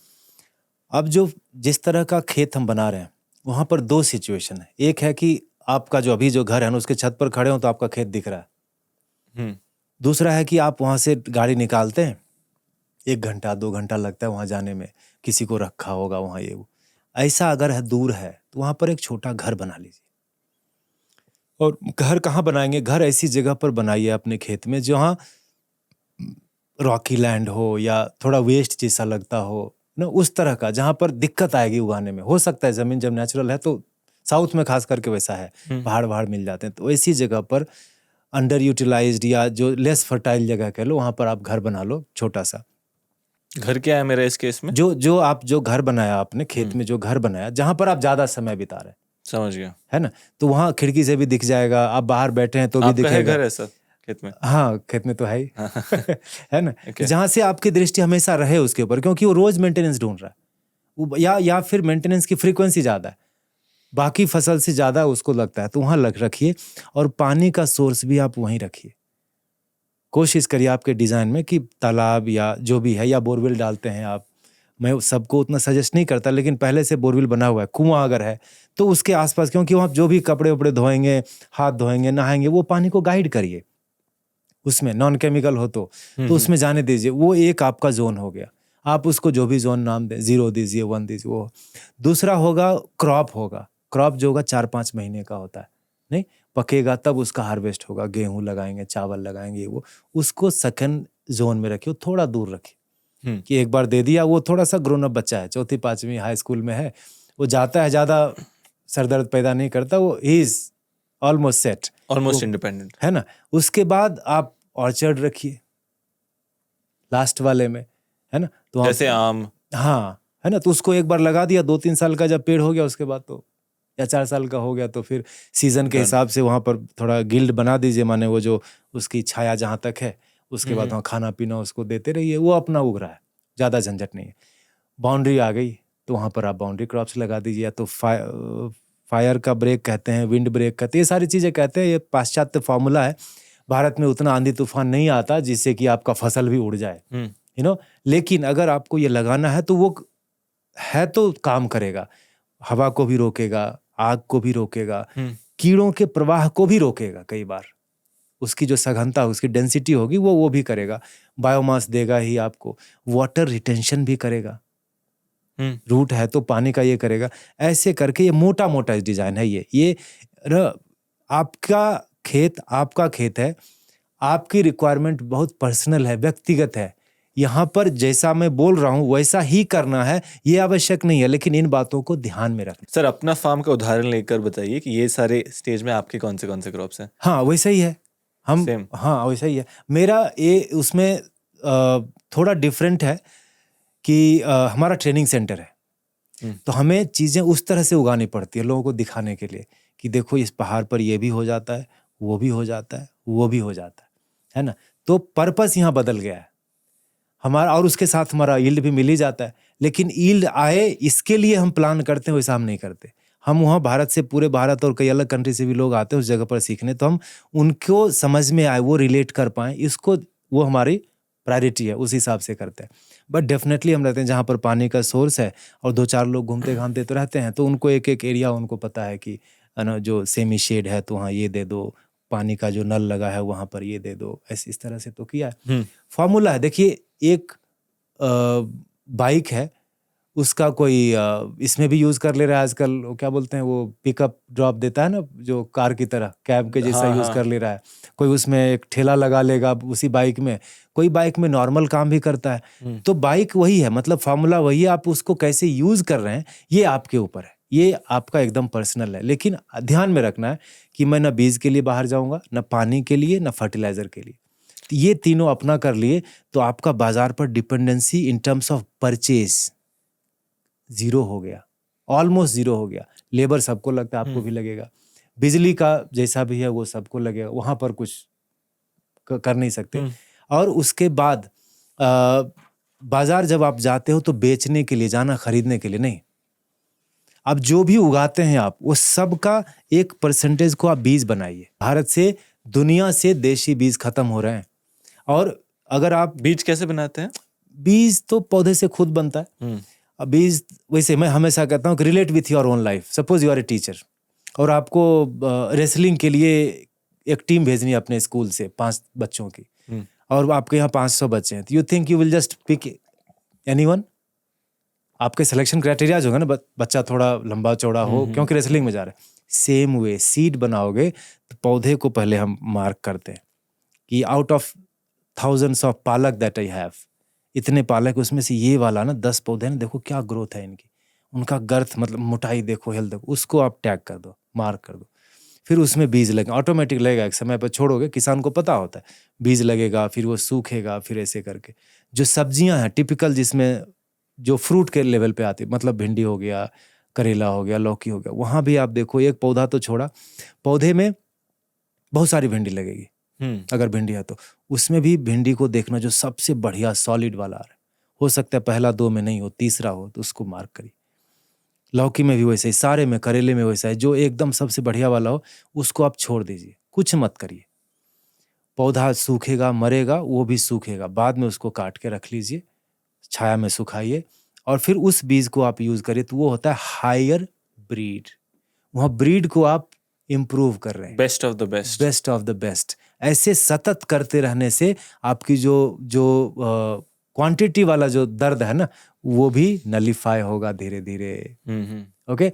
और दूसरी बात क्या ध्यान में रखना है कि फर्टिलिटी जो धरती की है ना, वो एक्सटर्नल नहीं है हमेशा। माने आप हमेशा जब आप कुछ डालेंगे तभी बढ़ेगा, ऐसा नहीं है। जो आप फसल उगा रहे हैं वो भी धरती की उत्पादक शक्ति को बढ़ाता है, क्योंकि अलग अलग चीजें वो रिलीज करता है धरती में। तो यहीं पर बात आती है ज्वाइंट फैमिली की, मल्टी क्रॉपिंग। एक क्रॉप केवल मत उगाइए। एक क्रॉप उगाएंगे तो आपका वो बीमार होने का चांस ज्यादा रहेगा। आप पूरा घर 1 करोड़ का खरीदा, अकेले रहते हो तो डिप्रेस होने का चांस ज्यादा है। नहीं, कहीं से भी आओगे, कोई है नहीं बात करने के लिए। ज्वाइंट फैमिली होती थी तो ये सब ना, जो भी मानसिक बीमारियां अभी भारत में आ रही हैं, तनाव है, डिप्रेशन है, whatever, it was not even existing, इसका नाम नहीं जानते थे। था भी नहीं। वैसे ही जब बहुत तरह के फसल लगाएंगे तो सारा फसल एक दूसरे पर डिपेंडेंट होगा। वहां पर एक टर्मिनोलॉजी आ गई है कि कंपेनियन गार्डनिंग कहते हैं, कंपेनियन प्लांट है ना, कंपेनियन प्लांटेशन। किस चीज के साथ क्या जाता है वो सब अवेलेबल है। अब किसानों को तो ऐसे ही पता है, नहीं पता है तो थोड़ा गूगल में देख लो कि मिर्ची, प्याज, हल्दी, केला, ये सब एक साथ में जाता है, पपीता, ये सब एक साथ जाता है। लेकिन सर, ये यहाँ पे आपसे समझना है कि ध्यान में रखना जरूरी है कि जो प्लांट्स हम चूज करें वो आपस में लड़ाई ना करें। हाँ, सीजन के हिसाब से जब आप जाएंगे तो मोस्टली आपको जो भी उस सीजन में पार्टिकुलरली जो उगता है ना, वो मोस्टली वो कंपेनियन होता है। ये मेरा अनुभव रहा है। उदाहरण? हाँ, उदाहरण जैसे अभी मेलन आप लगा रहे है ना, तो मेलन लगा दिए, नहीं मेलन का मैं कैसे एग्जांपल दूं। टिपिकल जो सोइंग सीजन शुरू होता है दीपावली के बाद, कार्तिक मास होता है, दिवाली के बाद जो शुरू करते हैं, तो जो अनाज उगाते हैं किसान, तो हमारे यहाँ मैं देखता था गेहूं लगाए, उसमें चना लगता है, मटर लगता है, फ्लेक्सीड लगता है, मस्टर्ड लगता है, गेंदा डाल देते थे। एक क्या होता था, सैफ ऑयल एक कहते हैं, तो उसको हिंदी में क्या कहते हैं, वो आजकल नहीं, रेड़ी कहते थे हम लोग। हाँ, 7 चीजें एक साथ जाती थी। अच्छा, एक ही एरिया में 7 चीजें एक साथ, एक ही खेत में मिक्स्ड है वो, और लेकिन सबका स्पेसिंग अलग था। गेहूं मेजर था, चना हर 2-3 फीट पे, क्योंकि वो बुश होता है। मस्टर्ड इतना फैलता है और वो ऊंचा होता है, तो वो माने एक आध मुट्ठी में 1-1.5 बीघा हो जाएगा स्प्रेड, क्योंकि बड़ा टाइनी होता है। तो ये ना मसल मेमोरी थी उनकी, स्किल था हाथ का कि सारे बीज को मिला के कैसे ब्रॉडकास्ट या कैसे डालते थे कि वो स्पेसिंग उसकी बनी रहती थी। मटर जो है वो क्रीपर है, क्रीपर कैसे क्रीप करेगा, उसको कोई मजबूत पेड़ चाहिए जो फैला हो, तो सरसों के ऊपर वो क्रीप कर जाता था। चना बुश है तो वो फ्लेक्सीड बाउंड्री पर डालते थे, उसका जो फल लगता है तो उसमें कांटे होते हैं, तो कोई अगर जानवर आया, गाय आई, कुछ आया खाने के लिए, तो पहले उसी में मुंह मारेगा तो उसको कांटा गड़ेगा, मरेगा नहीं वो, लेकिन उसको छटपट आडोरे नहीं, अंदर नहीं जाओ। तो it has worked as a protection as well. गेंदा डालते थे तो उससे कीड़ों को वो अपनी तरफ आकर्षित करके रख लेता है। It's like you have a security guard, भाई कोई भी आएगा पहले जन्म कुंडली वहां बताओ, है ना, इट्स ए ट्रैप।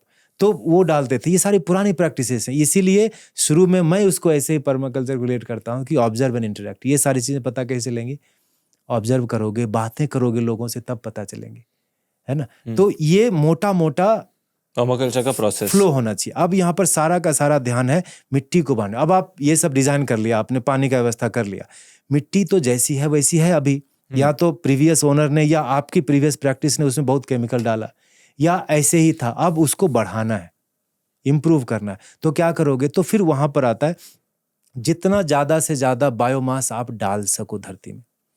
तो ग्रीन मैन्यूरिंग करके जो अभी टर्मिनोलॉजी है वो बहुत पुराना है, वो टाइम टेस्ट, गोबर नहीं, ग्रीन मैन्यूरिंग माने आप पौधा लगाइए और जब वो पौधे में फल लगने का समय आया ना, 40 से 50 दिन का टाइम लेता है एक पौधा। तो नवधान्य कहते हैं, 9 तरह के धान माने अलग अलग प्रजाति के पौधे, बीज डाल दीजिए, मोनोकॉट, डायकॉट और ऑयल सीड्स, है ना। ये 3 तरह के, 60% मोनोकॉट, 30% डायकॉट और 10% जो हुआ वो ऑयल सीड्स। इसमें 5% इधर उधर चल सकता है अंदाज से। वो डालिए 40 से 45 दिन में या 50 दिन में, वो आपको देखना पड़ेगा, देखें कि उसमें ना बर्ड्स बनने लगे, फूल आने लगे, माने वो पूरा मैच्योर हो गया। उसको वहीं पर काट के चॉप एंड ड्रॉप करते, उसको काट के जमीन में उसको मिला, ग्रीन मैन्योरिंग कहते हैं। हाँ, इसका क्या लाभ होता है? उससे क्या होता है, lot of nitrogen gets into the soil. कौन से क्रॉप्स आपने फिर से बोले? ऑयल सीड्स, मोनोकॉट माने जो सिंगल वो दाना टूटता नहीं, हाँ, डायकॉट और ऑयल सीड्स, ठीक है। तो डायकॉट में पल्सेस आ गए, मोनोकॉट में इतने सारे हैं, ऑयल सीड्स में मस्टर्ड आ गया, सोया आ गया, या जो भी फ्लेक्सीड है, जो भी मिलता है। हमारे यहाँ तो लिस्ट बना हुआ है, उसमें 12-13 टोटल आ जाते हैं नंबर ऑफ ये। उसमें जो मिलता है आपको किसी भी परचून की दुकान में कहीं भी जो बीज मिलता है डाल दीजिए, एक बार नहीं 2। और ये किया जाता है बारिश के ठीक पहले। तो बारिश जब गिरेगा ना वो चॉप ड्रॉप के बाद, तो सड़ने में उसको मदद करेगा। तो ये गांव में पुरानी प्रथा रही है कि sunhemp was the typical green manuring. Sunhemp, sesbania, जितने भी ग्रीन्स हैं, ग्लैरिसीडिया, वो सब कुछ उसमें डाल दो, वो सड़ेगा, वो आपके ग्रीन में मतलब नाइट्रोजन कंटेंट को बढ़ाएगा, मिट्टी के उपजाऊ को, मिट्टी के उपज को बढ़ाएगा। उसके बाद आप देखेंगे कि अगर वीड भी हो रहा है ना, तो मैं देखा एक राजगिरा था हमारे खेत में, मैंने एक 7000 स्क्वायर फीट का एक प्लॉट बनाया, नो टिलिंग मॉडल बनाया उसको, अभी पहला क्रॉप लिया। उसमें एक राजगिरा लगा था, छोटा ही था। तो 2-4 लड़के आए इसे मिलने के लिए, बातें कर रहे थे। मैं बोला बात कर रहे थे, थोड़ा सा घास भी उखाड़ लो।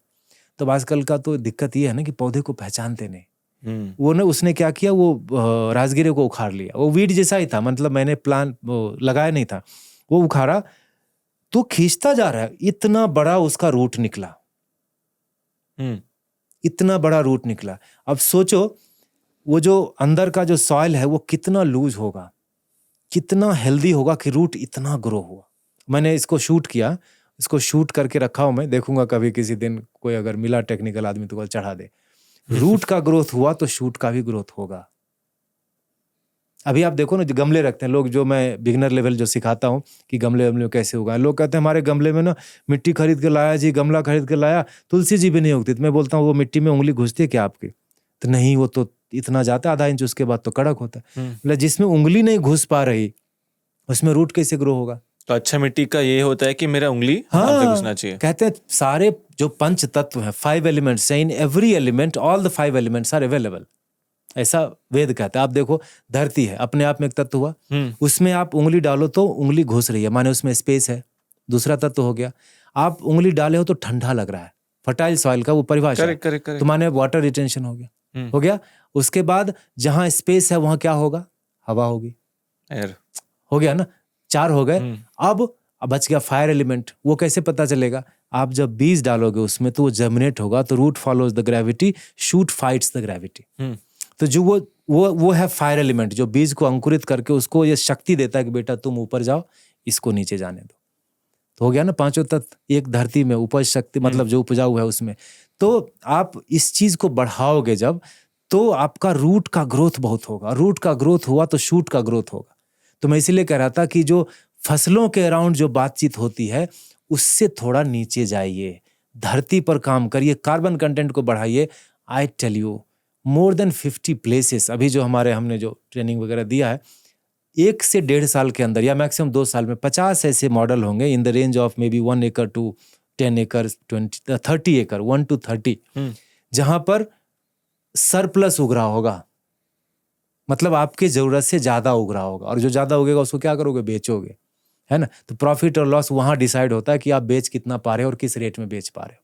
ये पूरा प्रोसेस हो गया सर। ये आप पूरा ध्यान रखिए, जितना आप डाल दिए। मैंने जो पहला अभी बनाया 7,000 का, मैं आपको कुछ फोटो शेयर करूंगा, आप दिखा सकते हैं। मैंने उसमें केना डाला, हमारे पास केना बहुत है, आप रेसिडेंशियल एरियाज में रहते हैं तो आपके एसटीपी के पास हो केना, केली उसको हिंदी में कहते हैं, वो ले लीजिए। वो बहुत ज़्यादा ग्रो करता है, उसमें वाटर रिटेंशन का कंटेंट बहुत होता है। पत्ते ले लीजिए, लकड़ी का बुरादा, सॉडस्ट जिसको कहते हैं, वो ले लीजिए, बायोचार ले लीजिए, गाय का सड़ा हुआ गोबर ले लीजिए, जो भी वीड गीड मिला सब लेके आप 3 फीट चौड़ा और थोड़ा सा गड्ढा कर दीजिए, उसको ऊंचा करके लेयर डाल के कॉम्पैक्ट करके और एक बेड बनाइए।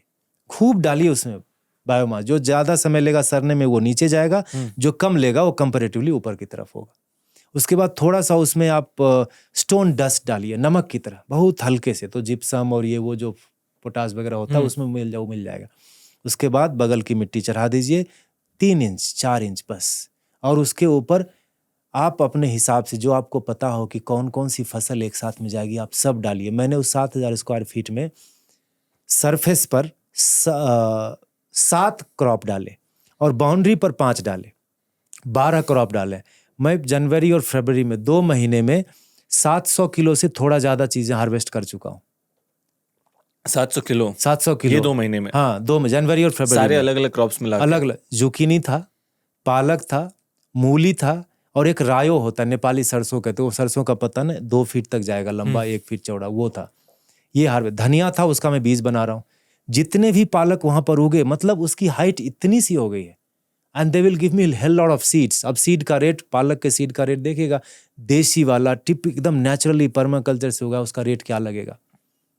कितना होता है सर? वो बहुत महंगा है, 1,000-1,200 रुपये किलो जाएगा। हम उसको आधा ही रखते हैं, 500 ही रखते हैं, या मिनिमम करके रखो, वो भी तो यील्ड में आएगा, रेट तो लगाओगे। उसके बाद फ्लेक्सीड डाला था, उसका भी बनेगा, तो वो बीज बनाऊंगा, ठीक है ना। और उसमें डाला था एक दाल होता है, खेसारी हम लोग गांव में बोलते हैं उसको, ग्रास पल्स या कुछ अंग्रेजी में कुछ नाम होगा, वो फेल हो गया, नहीं आया। थोड़ी मिर्ची भी लगाई थी, टैरो लगाया था, अरबी लगाया था, बाउंड्री में पपीता, मोरिंगा, तुलसी, केना भी डाला था। ये कुल मिला के करीब नॉट करीब एग्जैक्टली 12 तरह की चीजें लगाई, और मुझे स्वास्थ्य की तकलीफ नहीं आई वहां पर। गेंदा डाला, लेकिन वो मेरे पास सैपलिंग नहीं था, ब्रांचेस तोड़ के डाले, तो कुछ लगा कुछ नहीं लगा। ड्रिप डाला हूँ, एक 3 फीट का वो बेड है, तो उसमें 3 ड्रिप की लाइन डाली है। मैं हफ्ते में 1 दिन पानी दिया हूँ, वो भी कोई एकदम रात भर नहीं छोड़ा, क्योंकि अंदर ना चीजें अभी सड़ रही हैं, पानी इतना ही है। और मूली का स्वाद और जुकनी की क्वालिटी और उसका जो लेंथ और वेट है, वो पालक के पत्ते इतने बड़े बड़े, रायो इतने, नेपाल के लोग जो आश्रम में रहते वो देखे बोले इतना बड़ा पत्ता तो हमारे यहाँ नहीं आता। That's the wonder you get when you work on the soil, when you work on the earth, धरती पे काम करो। और वो जो मैंने बनाया है, बेड्स बनाया, वहां पर सब्जियां ही उगाऊंगा। 7,000 स्क्वायर फीट अभी, और दूसरे प्लॉट में भी करेंगे, उसमें कम से कम 10 साल तक ट्रैक्टर नहीं जाएगा। अब आप जोड़िए, हर क्रॉप के बाद कितनी बार ट्रैक्टर घूमता है, फ्री में नहीं घूमता, कितनी बार आप गोबर या केमिकल जो भी आपकी प्रैक्टिस है वो डालते हैं। खर्चे को जोड़िए और हमारे भी खर्चे को जोड़ लीजिए। सर कॉस्ट सेविंग, देखिए मैं कॉस्ट सेविंग बहुत आप कर रहे हैं 100%, लेकिन अगर कमर्शियल एंगल से देखें, जैसे आप बोले कि 7,000 स्क्वायर फीट में आप बहुत सारे अलग अलग वैरायटीज़ कर रहे हैं, सेल्फ कंजम्पशन के लिए हो जाता है, बट एज अ किसान अगर मैं पर्माकल्चर में करूं, क्या मेरी उतनी उत्पादन आ पाएगी? वही बिल्कुल मार्केट बेचने के लिए। दूसरा जो चीज़ है सर, क्या है कि आज के डेट में एग्रीकल्चर एज सच एक पेशेंस वाला इंडस्ट्री है। हम कमर्शियल एग्रीकल्चर क्यों आया मेरे हिसाब से कि थोड़ा जल्दी किसान को देना है ये। यस अब पर्माकल्चर में आप मुझे ये भी बोल रहे हैं कि मुझे और वेट करना पड़ेगा। मैं धरती का ख्याल तो रख रहा हूँ, धरती माँ का ख्याल रख रहा हूँ, बट मैं तभी ये कर पाऊंगा सर जब मैं मोटिवेट हूँ। आज मैं इस जगह पे कुर्सी पे बैठा हूँ क्योंकि मैं बैठ सकता हूँ। आज मैं ये पॉडकास्ट कर रहा हूँ क्योंकि मैं कर सकता हूँ। शायद एक छोटा किसान को ऐसा पॉडकास्ट स्टार्ट करना होता तो क्या वो कर पाता? नहीं।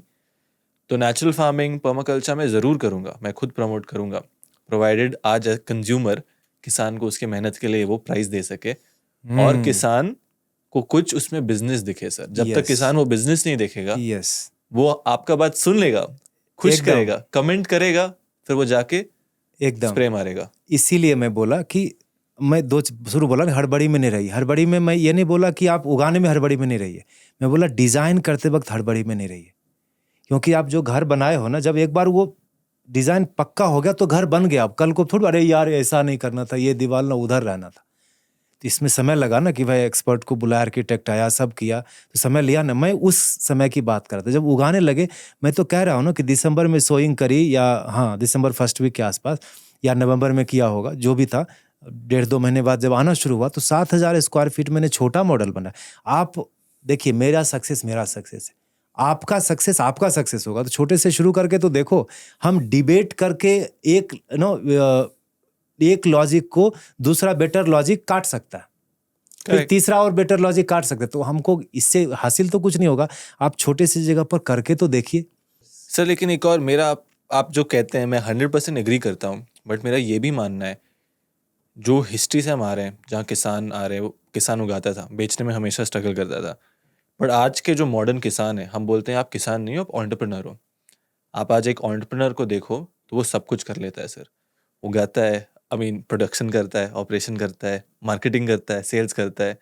मेरा मानना है कि किसान को भी कुछ हद तक मार्केटिंग और सेल्स सीखना चाहिए। हाँ नहीं, सीखना चाहिए। आप देखो, जो टिपिकल एक जो हम किसान की बात करते हैं ना, हम उस किसान की बात नहीं कर रहे जो आप कह रहे हैं। आप जो बात कर रहे हो है पढ़ा लिखा आदमी, बहुत पढ़ा लिखा है ना। पहले कहीं यूएस में था, इंडिया में था, कॉर्पोरेट था, लॉयर था, व्हाटएवर।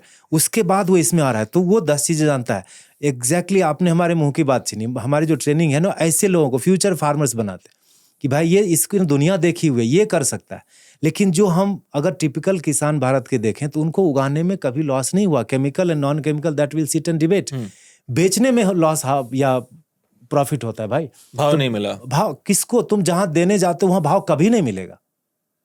थोड़ा और समझाइए। जहां आप मंडी में बेचने जाते हैं भाव कभी नहीं मिलेगा मन लायक। कहाँ जाऊं मैं फिर? हाँ वही बात है। आप कितना उगाते हैं? आप एक किसान है तो आपके पास 1 एकड़, 5 एकड़, 10 एकड़, उसमें एक मिनिमम एकरेज है जो आप खुद कंज्यूम कर जाते हैं। 1-2 एकड़ का खाना आप खुद खा जाते हैं। जो बचा आप उससे कितने फैमिली को खिला सकते हो? 5 फैमिली, 10 फैमिली, 20 फैमिली। तो 20 ही कस्टमर तो चाहिए ना आपको। आप क्यों लोड ले रहे हो? इतने सारे कमेंट्स आते हैं ना कि ये खेती करेंगे तो पूरा भारत तो श्रीलंका हो जाएगा। अरे तुम कहाँ इतना लोड लेके जी रहे हो भाई? तुम अगर 5,000 एकड़ भी करते हो ना तो भी तुम्हारे शहर के लिए वो 1 स्पून के बराबर। तुम लोड मत लो इतना। पूरे एक दिन में पूरा भारत नहीं पर्माकल्चर या केमिकल या नेचुरल हो जाएगा, नहीं होगा। हम कर रहे हैं, एक एक किसान को डील कर रहे हैं। शहर में बैठा हुआ हर आदमी खरीद के खा रहा है। तुम खरीद तो रहे हो ना। तुम 1 पैसा ज्यादा नहीं दो, वही रेट तुम किसान को दे दो। अब बोलो किसान मिलेगा कहाँ? दुनिया के किसी शहर का रेडियस मुझे बता दो। 20-30 किलोमीटर अगर आउटवर्ड ड्राइव करो आप, या 50 kilometre, you will land up in a farm. Shout it loud. वहां पर किसान मिलेगा। आप डील तो करो कि भाई मैं सब्जी जो मुझे जो कुकुम्बर आता है 40 रुपए किलो का आता है, मैं आपको उतना दूंगा। या आपको बार्गेन करना, बोलो 30 रुपए देंगे। आपको पता भी है क्या कि वो बेच रहा है 5 रुपए किलो? 5 रुपए किलो खेत में और 40 रुपए किलो बाजार में उपलब्ध होता है जो कंज्यूमर खरीदता है। 8 गुना है। आप उसको 30 देंगे ना, 20 रुपया भी देंगे तो वो खुशी से पागल हो जाए। महीने में 1 दिन तो जा सकते हो आप। नहीं, अगर उसके घर में कोई पढ़ा लिखा लड़का है जो बाजार में कुछ ऐसे सिक्योरिटी गार्ड या ड्राइवर कुछ भी छोटा मोटा काम कर रहा है, आप उसको लगा दीजिए। ये 20-30 लोगों की फैमिली का खाना पहुंचा दे वहां पर। महीने में 1 बार पहुंचा दे, 2 बार पहुंचा दे, काम खत्म है। तो बेचना हो गया ना। तो डायरेक्ट कंज्यूमर को देंगे तो रेट मिलेगा। सर मेरे देखिए मैं आपको 2 एंगल बताता हूँ इसके बारे में। सबसे पहले तो सर चलो आप ही का उदाहरण लो। मैं आपको जानता हूँ इसलिए मैं आज आपको ट्रस्ट कर रहा हूँ। आपके फार्म से मैं खाऊंगा, खुशी खुशी खाऊंगा, इवन दो आप कोई सर्टिफिकेशन या प्रूफ मुझे नहीं दिखा पाए। आज मैं रेडी हूँ सर। आज जो पॉडकास्ट देख रहे हैं वो किसान के लिए भी, मैं जो पिछला पॉडकास्ट भी किया था, एक और पॉडकास्ट होगा, हम सब मिलकर किसानों से एक्स्ट्रा भाव में लेंगे। मेरे पास है, मैं वो रेडी हूँ किसान को देने के लिए, अगर आप मुझे प्रूफ कर पा रहे हो कि जो आप अच्छा उगा रहे हो सही में मेरे सेहत के लिए अच्छा है। हाँ देखो, अब किसान को अगर ये प्रूफ करना पड़े कि मैं जो उगा रहा हूँ वो नॉन केमिकल है, तो क्या वो आप उसको कैसे कैसे प्रूफ करेगा? वो लैबोरेटरी टेस्टिंग करे, कौन कराएगा? आप एक बार कर लो ना, आप उसकी प्रैक्टिसेस को जाके देखो तो सही। बताइए सर, मैं करता हूँ। जब आप रेट देंगे ना, जब आप उसको रेट देंगे तो वहां पर डील करिए ना कि रेट जो तुम चाहो, क्वालिटी जो हम चाहें। मैं बता रहा हूँ, बाजार की जो भी चीजें किसान के घर तक गई जहर के नाम पर, केमिकल के नाम पर, वो बाजार ने उनको दिया, उन्होंने मैन्युफैक्चर नहीं किया। आज अगर वो सप्लाई बंद हो जाए ना तो खेती नहीं रुकेगी, खेती होगी। आज अगर वाईफाई बंद हो जाए, इंटरनेट बंद हो जाए तो लाइफ रुक जाएगा? नहीं रुकेगा। तो वो बस वहां पर आप रेट फिक्स करो, कह दीजिए कि भाई गोबर से उगाओगे, नेचुरली उगाओगे, तभी हम ये रेट देंगे। और एक बार दो बार थोड़ा करिए ना। यहाँ पर हमारे कई सारे मित्र हैं जो बेंगलोर में ऐसा कर रहे हैं, दूध बेचते हैं। वो एक बंदा है जो बोकारो से है, और वो लोगों फार्मर से प्रोक्योर करता है और कंज्यूमर्स को डिलीवर करता है, और इतने अच्छे से सेट किया उसने। आप उसकी कोई भी सब्जी, कोई भी फल, कोई भी चीज खा के देखिए, आपका जीभ बताएगा कि यार इसका स्वाद अलग था। और जहां पर सर्टिफिकेशन की बात आ जाती है तो वो एक शील्ड होता है, ऑर्गेनिक सर्टिफिकेशन ट्रस्ट होता है ना सर। आज मैं क्यों ट्रस्ट नहीं, वही वो शील्ड होता है जिसके पीछे सारी चीजें गड़बड़ होती हैं। सर्टिफिकेट दे दिया, आप उससे ज्यादा क्या देखोगे? लेकिन भोजन का स्वाद, उसका न्यूट्रिशन, उसका डाइजेशन आपको बताया कि भोजन अच्छा था। रेट मिलेगा तो नहीं डालेगा। आप थोड़ा सा देखो, लोग बात मानेंगे भय से, लोभ से, प्यार से। भय यानी कि डर। हाँ, ग्रीड, फियर और लव। आप उनको ग्रीड दे रहे हैं कि भाई रेट दे रहा हूं, साथ में क्या धमकी है, क्वालिटी में इधर उधर हुआ तो फिर ब्लैक लिस्ट हो जाओगे। हमको ऐसे चाहिए, नेचुरल वाली चाहिए। हम क्वांटिटी नहीं मांग रहे, हम क्वालिटी मांग रहे हैं, है ना। और देखो, जब इतनी सारी चीजें उगेंगी ना, तो अभी मेरा जो मैंने एग्जांपल दिया 7,000 स्क्वायर फीट का, वो पहला क्रॉप है। दूसरा होगा तो उससे बढ़िया होगा, क्योंकि नीचे जो लेयर्स डाले हमने बायोमास, सब वो सब सड़ रहा है अभी। ये 2 महीने में नहीं सड़ा होगा, अभी वो प्रोसेस में है, समय लेगा। दूसरे में, तीसरे में जाके और बढ़िया होगा वो। ओके। और उसके बाद उसके ऊपर लिक्विड फर्टिलाइजर्स बनाओ। गो कृपा अमृतम आ गई है, बायो एंजाइम्स हैं, जीवामृत है, बहुत सारी चीजें आप भी जानते हो, किसान को पता है। वो सारी चीजें उसके ऊपर से टॉप अप में डालते रहिए, मेंटेन होता रहेगा। करके तो देखिए एक बार। और इसमें आपका गया कितना? बहुत सारे लोग बोलते हैं सर, पता नहीं, पर्माकल्चर को तो नहीं मालूम, बट कहते हैं ऑर्गेनिक खाद खरीदना महंगा काफी होता है। बिल्कुल होता है, बिल्कुल होता है। इसीलिए कहता हूँ खरीदो मत, बना लो। चीजें सड़ती हैं, हर चीज सड़ती है सृष्टि में। और पहली बार जब आप सड़ा रहे हो तभी आपको समय लग रहा है, महीना 2 महीना व्हाटएवर। लेकिन जब हर हफ्ते, हर महीने आप सड़ने के लिए डाल रहे हो, तो after certain time your loop is complete, right, closed. तो कहीं कंपोस्ट रेडी है, कहीं आधा सड़ा है, कहीं नया बन रहा है। तो आप जल्दबाजी में नहीं हो, तो थोड़ा सा समय, वो तो समय देना पड़ेगा। नहीं तो फिर खरीद के लाओगे तो आपके जेब से पैसा पहले केमिकल खरीदने में जाता था, अभी ऑर्गेनिक के नाम से जा रहा है पैसा। तो यहाँ पर है कि आप इन्वेस्टमेंट को कम करिए और अपने प्रॉफिट को, मार्जिन को और बढ़ाइए, है ना। ये 2 बातें हैं। Correct sir. देखिए, मैं आपके बात से कन्विंस्ड हूँ, मानो मैं समझ गया सारे चीज़, पैसा बचा दिया, मैं धरती को अच्छा दे रहा हूँ, बट मैं कैपिटलिस्ट हूँ। मतलब पर्सनली मैं बात करूँ, मैं कैपिटलिज्म यानी कि जो लोग कैपिटलिस्ट होते हैं पैसा कमाने होते हैं, अडानी अंबानी आज के डेट में बड़े कैपिटलिस्ट हैं। दूसरे और होते हैं सोशलिस्ट, इकोनॉमिस्ट, एनवायरमेंटलिस्ट, ये लोग ध्यान देते हैं सोसाइटी का। अब ये दोनों का मेल होना बहुत जरूरी है, बहुत जरूरी है। किसान को भी कैपिटलिस्ट बनना होगा। वो जब तक पैसा नहीं कमाएगा वो खुश नहीं रहेगा। मुझे पर्माकल्चर से, नेचुरल फार्मिंग से क्या मैं करोड़पति बन सकता हूँ? मुझे ये बताइए। करोड़पति तो आपके एफर्ट से होगा ना। एफर्ट तो तभी होगा ना जब अपॉर्चुनिटी रहेगा। मैं बता रहा हूँ, अभी आपके हाथ में मर्सिडीज है और उसको ऑल्टो के रेट में बेचने जाओगे तो होगा क्या? मर्सिडीज कौन खरीद सकता है? कितने % जो मार्केट में है या पॉपुलेशन है जो मर्सिडीज ले सकती है? आप मर्सिडीज उगा रहे हैं सर। ये जो स्वाद है, ये जो न्यूट्रिशन है, आप पढ़े लिखे अगर हैं तो लैबोरेटरी चेक करा लीजिए, अपने सॉइल का कार्बन कंटेंट के लिए कर लीजिए। इन सारी चीज़ों को डॉक्यूमेंट करिए, अपने कस्टमर से बात करिए। आप टॉप लेयर को पकड़िए ना सोसाइटी में, जिनके लिए प्राइस मैटर नहीं करता। Very very good point. मैं हमेशा कहता हूँ मैं कि अगर किसान को सही प्राइस देना है, अमीर को टारगेट करो। हाँ जिनके पास पैसा है, मोबिलिटी ऑफ Yes. फंड्स कराओ, वहां से यहाँ Yes. पैसा लाओ। और तुम जो उगा रहे हो, तुम 50 फैमिली खिला लिए तो बहुत है। अभी देखो एक छोटा एग्जांपल देता हूं। एक चार्टर्ड अकाउंटेंट है समस्तीपुर का, बेंगलोर में रहता है। वो बंदा आम के समय लास्ट ईयर चौथा साल था, 3 टन से ज्यादा आम लाया उसने, कच्चा आम समस्तीपुर से 30 रुपये या 40 रुपये खरीदता है, पेटी में लोड करता है, बंद करता है, पैक करता है, ट्रेन में डालता है। Fastest transportation is train and safest. तीसरे दिन या 40-50 घंटे में बेंगलोर, और वहां से वो डोर डिलीवरी करता है। लोगों को बोलता है कच्चा आम दे रहा हूँ, इसको आप 2-3 दिन रखिए, फिर पक जाएगा ऑटोमेटिक। तो कच्चा आम को पकाने में कितना केमिकल जाता है। कोई भी फल को जो पकाया जाता है पोस्ट हार्वेस्ट में बहुत केमिकल जाता है, उतना केमिकल तो नहीं पड़ा। और वो बोल रहा है मैं सीधा गार्डन से ला रहा हूँ, और उसका स्वाद देखो, दूधिया मालदा होता है और कुछ लंगड़ा होता है, सब खाओगे तो वो बाजार में है ही नहीं। और वो बच्चों को टारगेट करते, बोले आपके बच्चों को पता चलेगा कि आम पकने से पहले कच्चा था, कच्चे से पहले पेड़ में लग रहा था। और अब सोचो 30-40 रुपया और बेचता है 250 रुपये किलो, तो देखो मार्जिन कितनी है। और वो चार्टर्ड अकाउंटेंट है, और एक गाड़ी रखता है, most of the delivery he does at night, अपने कार में ही कर लेता है, और नहीं तो फिर एक आध बंदे को रखा, भाई ठीक है 2 घंटा तुम डिलीवरी, रिक्वायरमेंट बेसिस, बढ़िया मार्जिन है। तो आप उस तरह से देखिए ना, कितने आप फैमिली को खिला सकते हैं। उसको टारगेट करिए, डॉक्टर्स को टारगेट करिए, लॉयर्स को करिए, एडमिनिस्ट्रेटिव ऑफिसर्स को करिए, उन लोगों को पकड़िए। सर एक मैं चाहता हूँ आप बताएं, आप ये जो सारे लोग हैं, अपने अनुभव से, अपने पर्माकल्चर के व्यू से, केमिकल दुनिया को जो आप देखें उस व्यू से, ये लोग को बताइए कि सर जो आप केमिकल्स खा रहे हैं, जो भी खा रहे हैं, उनसे उनको क्या हो रहा है। मेरा मानना है एजुकेशन द फर्स्ट स्टेप। आज जो मैं बहुत सारे लोग से बात कर रहा हूँ, दो पॉइंट पे टच करूंगा कि लोग, अमीर लोग भी आज बार्गेन करते हैं, 12 रुपए का 10 रुपए कर दो। ये माइंडसेट का इशू है, ये पैसा का इशू नहीं है, वो हमेशा बार्गेन करते हैं। और दूसरी बात की जो सरकार हमारी है वो फूड इन्फ्लेशन अलाउ नहीं करती। ये मेरे पिछले कुछ पॉडकास्ट से जो सीखते हैं, दीपक पारीक सर, उनसे बात करा तो बोले कि जब भी ये प्राइस बढ़ता है सरकार उसको दबा देता है। इस सिचुएशन में कैसे किसान ज्यादा प्राइस चार्ज कर पाएगा? तभी जब जो उसका कंज्यूमर है वो एजुकेटेड हो। एक कंज्यूमर अवेयरनेस जो है ना, वो बहुत ज़्यादा जरूरी है। क्योंकि देखो, उगाना और बेचना 2 चीज़ें हैं। बिकेगा तो उसके लिए वो आदमी होगा जो उगा नहीं रहा है, वही खरीदेगा। तो इन ए वे एवरीवन इज कंज्यूमर, है ना। अब अभी जो टिपिकल कंज्यूमर है ना, उनके देखो क्वेश्चंस कैसे होते हैं। Is it organic? आप समझते भी हो क्या कि ऑर्गेनिक माने होता क्या है? To my understanding there is nothing called organic, either it is chemical और इट इज नॉन केमिकल।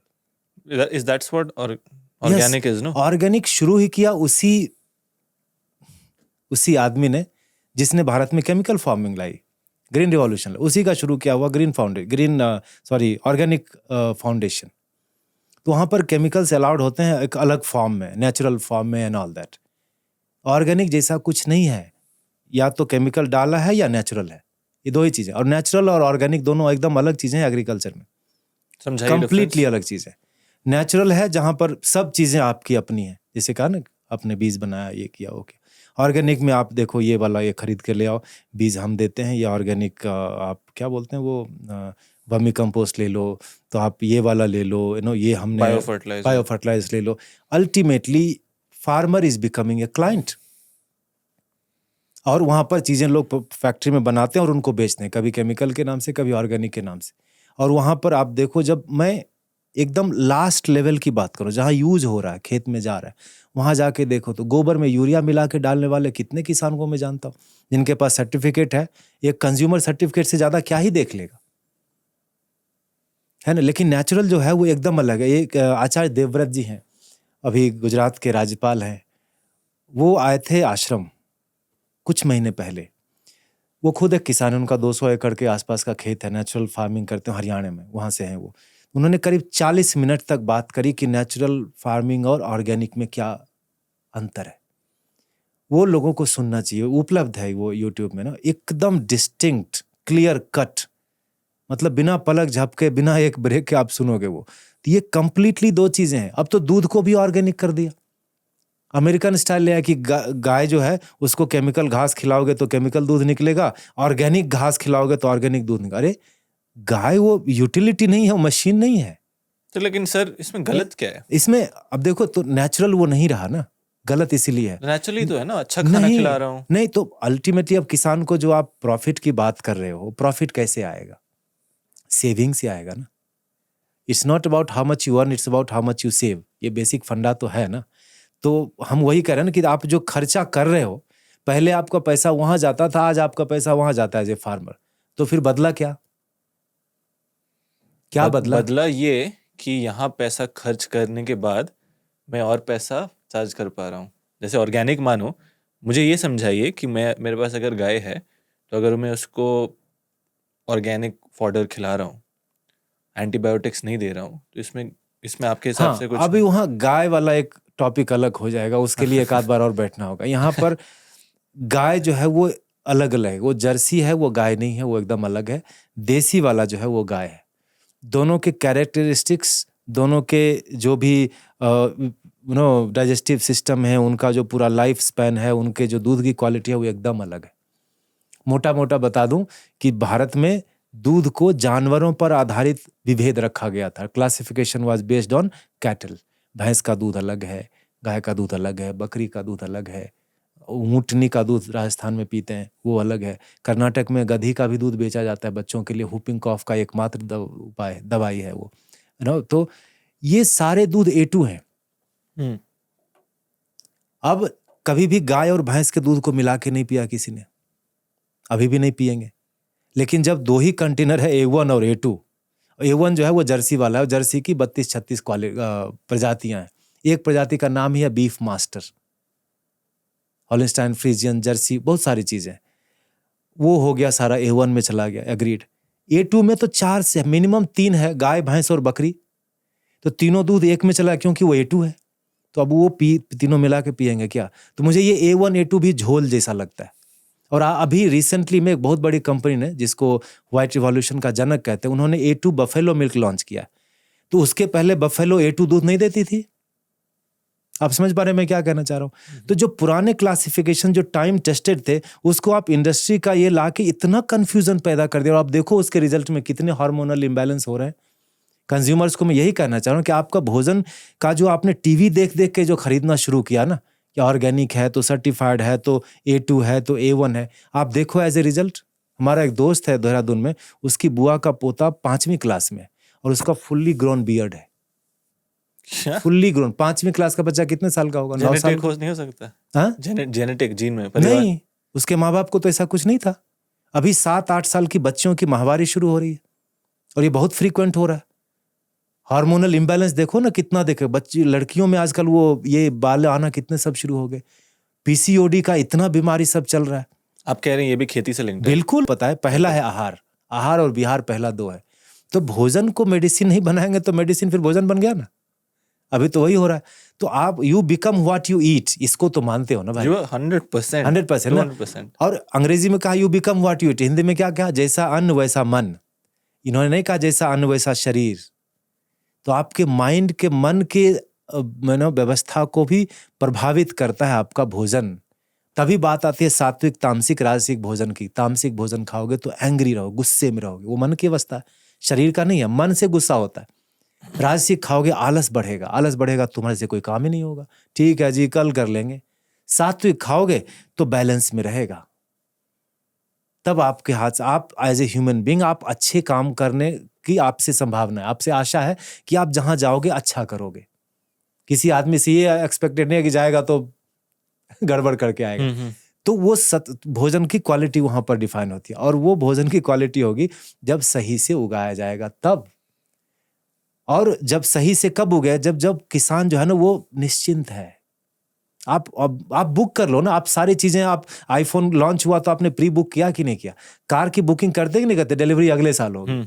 ऐसे आप किसान से भोजन की बुकिंग कर लो कि भाई अगला जो तुम्हारा आम आ रहा है, कटहल आ रहा है, गेहूं आ रहा है, मैं बुक कर रहा हूं, ये मेरे पास ही आना चाहिए। और मैं बताऊं भारत में ऐसा शुरू है। हमारे अपना जो 1000-1500 लोगों का ग्रुप है पर्माकल्चर का, उसमें ऐसा चालू हो गया।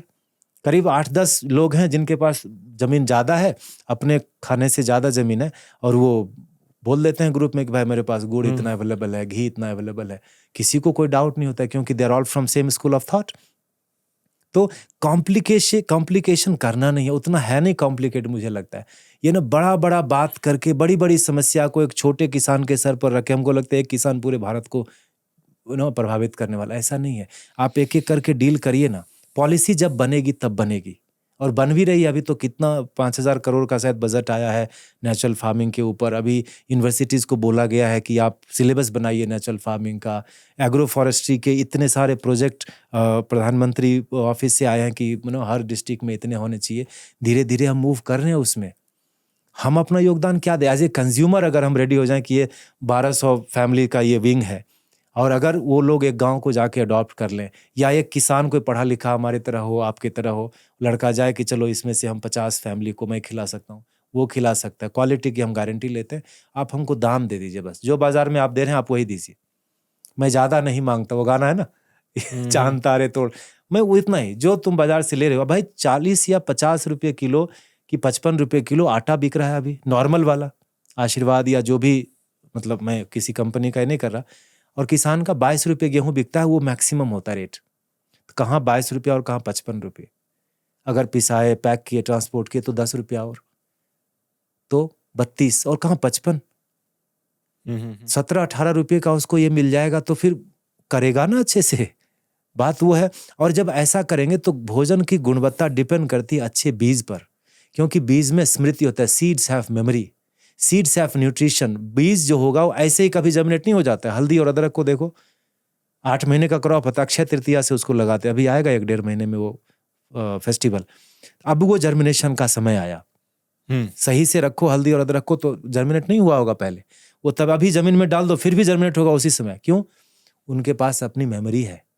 मेमोरी है तो इंटेलिजेंस है। तो उसके ऊपर जब भरोसा करेंगे तो गुणवत्ता बढ़ेगी, क्वालिटी बढ़ेगी, आपका संघर्ष कम होगा। बाकी जो है कि लेबर नहीं मिलता और ये नहीं होता, वो नहीं होता, वो तो कॉमन है हर जगह। लेकिन ये टिपिकल टेक्निकलिटी की बात है। यहाँ पर कार्बन कंटेंट को आप बढ़ाते जाइए, बढ़ाते जाइए। आप जब जाते हैं ना सब्जियां खरीदने, पत्ते खरीदने जाते हैं, फॉर गॉड सेक कभी भी फ्रेश वाला पत्ता मत ढूंढना। आप जाइए बॉटनी के किताब में, 4 से 6 घंटे के अंदर अंदर ना, वो मैं मैक्सिमम ये बता रहा हूँ, कोई भी पत्ता जो है ना मुरझा जाता है। आपको लगता है जो भी मार्केट में कोरमंगला में या कहीं पर बेच रहा है, बेंगलोर या दिल्ली में, वो 4 घंटे पहले हार्वेस्ट किया था क्या?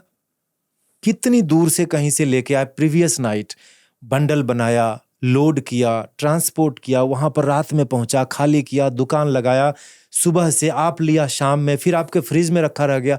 आप फ्रेश ढूंढ रहे हैं और आप फ्रेश मांगते हैं तो उसके पास फ्रेश होता नहीं है। तो वैज्ञानिकों ने उसको एक केमिकल दिया, पता है वो केमिकल नाम मुझे नहीं मालूम, ये मिल जाएगा, मुझे एक किसान ने बताया, जिसको कर्नाटक का क्या बोलते हैं, गवर्नर बेस्ट फार्मर का अवार्ड मिला है। एक ट्राइबल है मैसूर का, वो मुझे मेरे ट्रेनिंग में बता के गया कि भैया अपने कंज्यूमर्स को बोलिए कि कभी भी फ्रेश वाली पत्ते नहीं खरीदें। वो एक केमिकल दिया जिसमें एक मोटा ग्लोव्स लगाते हाथ में, जिससे कि हाथ पर असर नहीं पड़े, और उस कड़ी पत्ता, पालक, मोरिंगा के पत्ते, जो भी पत्ते आप खरीदते उसको डुबा के एक बार निकाल देते, मुरझाया हुआ पत्ता ऐसे ऐसे ऐसे होता होता अगले 4 से 6 घंटे तक एकदम कड़क रहता है। तो आपको लगता है वाह फ्रेश खरीदा। ये कंज्यूमर अवेयरनेस का, लैक ऑफ कंज्यूमर अवेयरनेस है। इतना तो अक्ल लगाइए, है ना। तो ये इंडस्ट्री ने पहुंचा। जो भी ऑक्सीटोसिन के इंजेक्शन है, पहले जर्सी को देना शुरू किया। आपके घर के सामने गए, एक इंजेक्शन डाला, 1 लीटर दूध आपके सामने देता, आप खुश, हमारे घर पे दे के जाता है। और ऑक्सीटोसिन का इंजेक्शन देते हैं तो लेबर पेन होता है गाय को। वही इंजेक्शन करेले में, लौकी में, पौधे में दे देते हैं। तो वो इतना रात में इतना बड़ा था, सुबह इतना बड़ा हो गया। ये किसने सिखाया उनको? तो हम अपने कलेक्टिव रेस्पॉन्सिबिलिटी से नहीं भाग सकते। देखो, समाज, सरकार और बाजार, ये 3 चीजें हैं। बाजार में चीजें बिकती हैं, वो बड़ा ब्रूटल है, वहां चीजें खरीदी जाती है, बेची जाती हैं। सरकार वैसे ही चलेगा जैसे आज चल रहा है, वो अपने सर्वाइवल को देखते हैं, 5 साल मुझे कैसे रहना। समाज की अपनी मर्यादा है। अभी समाज ने डिपेंडेंसी 100% दे दी सरकार के ऊपर और बाजार के ऊपर। भाई सूखा पड़ गया जी, पैसे दे दो, आग लग गया जी, पैसे दे दो, उगा लिया जी, बेच दो। अरे तो तुम किस लिए पैदा हुए थे? समाज जब अपनी मर्यादा और अपने रेस्पॉन्सिबिलिटी, जवाबदेही को समझेगा तो समझ में आएगा जो किसान उगा रहा है ना, कंज्यूमर्स का काम है, उसके यहाँ से डायरेक्ट आप लेके आइए, हफ्ते में 1 बार 2 बार। ट्रांसपोर्ट आपके पास पैसे हैं ना, एक गाड़ी उनको दे दीजिए, कुछ तो करिए। बिकॉज स्वास्थ्य जिस दिन गड़बड़ हुआ, जिस दिन बुखार आ गया, आपको धरती का कोई चीज अच्छा नहीं लगता। वो करेक्ट है, सिंपल सी तबीयत बात, खराब है, राइट। बस कुछ नहीं कर सकते आप। तो और स्वास्थ्य बनता है भोजन से। और बच्चों में जो ये भोजन के प्रति जो गंदगी फैल रही है ना, वो भोजन हम बच्चों को खिलाते हैं जो भोजन कीड़ा नहीं खाता, जिसमें कीड़े नहीं लगते, वो बच्चे हमारे खा रहे और हम खा रहे हैं। ये समझ कैसे आएगा? इसके लिए किसानों को जो वो उगा रहे हैं, जो उनकी अगर प्रैक्टिसेस अच्छी हैं, तो उनको अपने प्रश्न से ना बॉम्बार्ड मत करिए प्लीज। आप जाइए ना, देखिए, आप जितना रिसर्च करवा सकते हैं करिए, लैबोरेटरी टेस्ट कराइए एंड ऑल दैट, और फिर हो जाएगा। लोभ से उनको लोभ दीजिए, वो मान लेंगे। और आप ज्यादा पे मत करिए, मार्केट से जिस रेट में ला रहे हैं आप उनको दीजिए। He doesn't know. मैं जानता हूं, मैं 10-12 साल से through practice, through training, through awareness, मैं इस चीज में हूं, विश्वास करिए।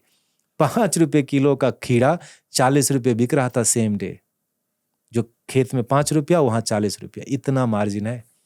इसीलिए मंडी और फूड बिजनेस में जो आदमी है, वो लोग कभी सुसाइड नहीं किए, लेकिन किसान सुसाइड करता गया। ये सोचने की बात नहीं है क्या? कड़वा सच, कड़वा सच है। तो हम जो कर रहे हैं, इतना बढ़िया प्रयास है, सब लोग अपने अपने तरह से लगे हुए। यहाँ पर कोई ब्लेम करने की बात नहीं है, लेकिन क्या है, मैं अपना यहाँ अनुभव साझा कर रहा हूँ। I could be completely wrong, ignore it. लेकिन आपको लगता है if I am making sense, then please get into these 2 things. आप अपने गमले में उगा के तो देखिए ना, एक पालक उगा के देखिए, उसका स्वाद अगर बाजार के पालक से अलग नहीं हो तो फिर मुझे बताइएगा। और आपको उगाना नहीं आता हो, ये जो मैंने डिजाइन करना बताया, पानी रिटेंशन या कार्बन कंटेंट को बढ़ाना, मल्टी क्रॉप, ये सब जो बड़े बड़े शब्द बोले हमने, ये समझ में नहीं आता, then come and learn. Simple सी बात। ट्रेनिंग भी करते हैं जहां आप लोगों को सिखाते हैं, है ना, आर्ट ऑफ लिविंग आश्रम में। हाँ, वो 9 दिन की ट्रेनिंग होती है। और मैंने देखा है कि उसके लिए एग्रीकल्चर बैकग्राउंड जरूरत नहीं है। सारे आते हैं, फ्यूचर फार्मर्स आते हैं, अलग अलग बैकग्राउंड के लोग आते हैं, डॉक्टर्स, इंजीनियर्स, लॉयर्स, सब लोग आते हैं, और अभी तक कोई फेल नहीं हुआ जी। And I make them independent 70 to 80%। 100% कभी नहीं होता। Agriculture is a practice. कोई नहीं कह सकता कि मैं सब जानता हूं। मैं बिल्कुल नहीं जानता। मैंने ट्रेन को आपसे थोड़ा पहले पकड़ा था, मैं नागपुर पहुंच गया, आप बेंगलोर से चले हैं, बस इतना ही है। पहुंचेंगे हम वहीं पर। तो आप आके सीख लीजिए, उससे ना चीजें बदलेंगी, है ना। तो जो भी डिस्टर्बेंस वो डराने वाले आ रहे हैं ना, इतना बारिश, इतनी गर्मी, इतना ठंड, उसको अगर मिटिगेट करना है तो this is one of the veg. That's what I would आपका जो लिंक है मैं नीचे डिस्क्रिप्शन में डाल दूंगा। विनय जी, थैंक यू आपके टाइम के लिए। हमेशा दोबारा मज़ा आया, बहुत कुछ नया सीखने को मिला। एंड मैं भी इस टॉपिक से काफ़ी रिलेट करता हूँ। एज अ कंज्यूमर मैं फिर से बोल रहा हूँ, मैं कोशिश करूँगा किसानों से डायरेक्ट लेने का, जो मैं खा रहा हूँ, एज लॉन्ग एज मुझे पता हो कि वो खाने में क्या जाए। एंड एज अ बिजनेस हम 100% उन किसानों से जुड़ना चाहेंगे। एग्रीप्लास्ट के मैं कह रहा हूँ, जो अच्छा उगा रहे हैं, आप जो भी उगा रहे हैं, हमें रीच आउट करिए, शायद साथ मिलके हम कुछ करें। मेरा एंड गोल है कि मेरे घर तक एटलीस्ट मेरी परिवार अच्छा खाना खाए, बस वहां से स्टार्ट करते हैं। yes. कल जाकर पूरे इंडिया को अच्छा खाना खिलाएंगे। बिल्कुल। चलिए सर, थैंक यू आपके टाइम के लिए। एंड बहुत धन्यवाद। दोबारा हम मिलेंगे। यस मैं भी आश्रम पे आके आपका एक पॉडकास्ट शूट करेंगे। अच्छा लगा, रियली अप्रिशिएट ये साल भर में जो आपने ग्रो किया और जिस तरह के लोगों को आपने लाया ना। मैंने सब सारे तो नहीं देखे, उतना समय नहीं मिल पाता, लेकिन कुछ कुछ मुझे भेजा जाता है ना, कि ये देखिएगा। लवली। तो ये गुरुदेव हमेशा ये कहते हैं कि अच्छे लोगों की नेटवर्किंग बहुत आवश्यक है। बुरे लोग ऐसे भी नेटवर्क्ड हैं, वेल नेटवर्क्ड हैं कहीं भी। हम अच्छे लोग नेटवर्क नहीं करते, इसीलिए ये सारी समस्याएं होती हैं। और आजकल जो ये टेक्नोलॉजी है, ये सोशल मीडिया है, जो भी है ना, इसका जो अच्छा फायदा हम यही उठा सकते हैं। हम इजीली नेटवर्क हो सकते हैं, और ये this is one of the ways. Thank you so much यार, and God bless and wish you really all the best. Thank you sir, thank you so much.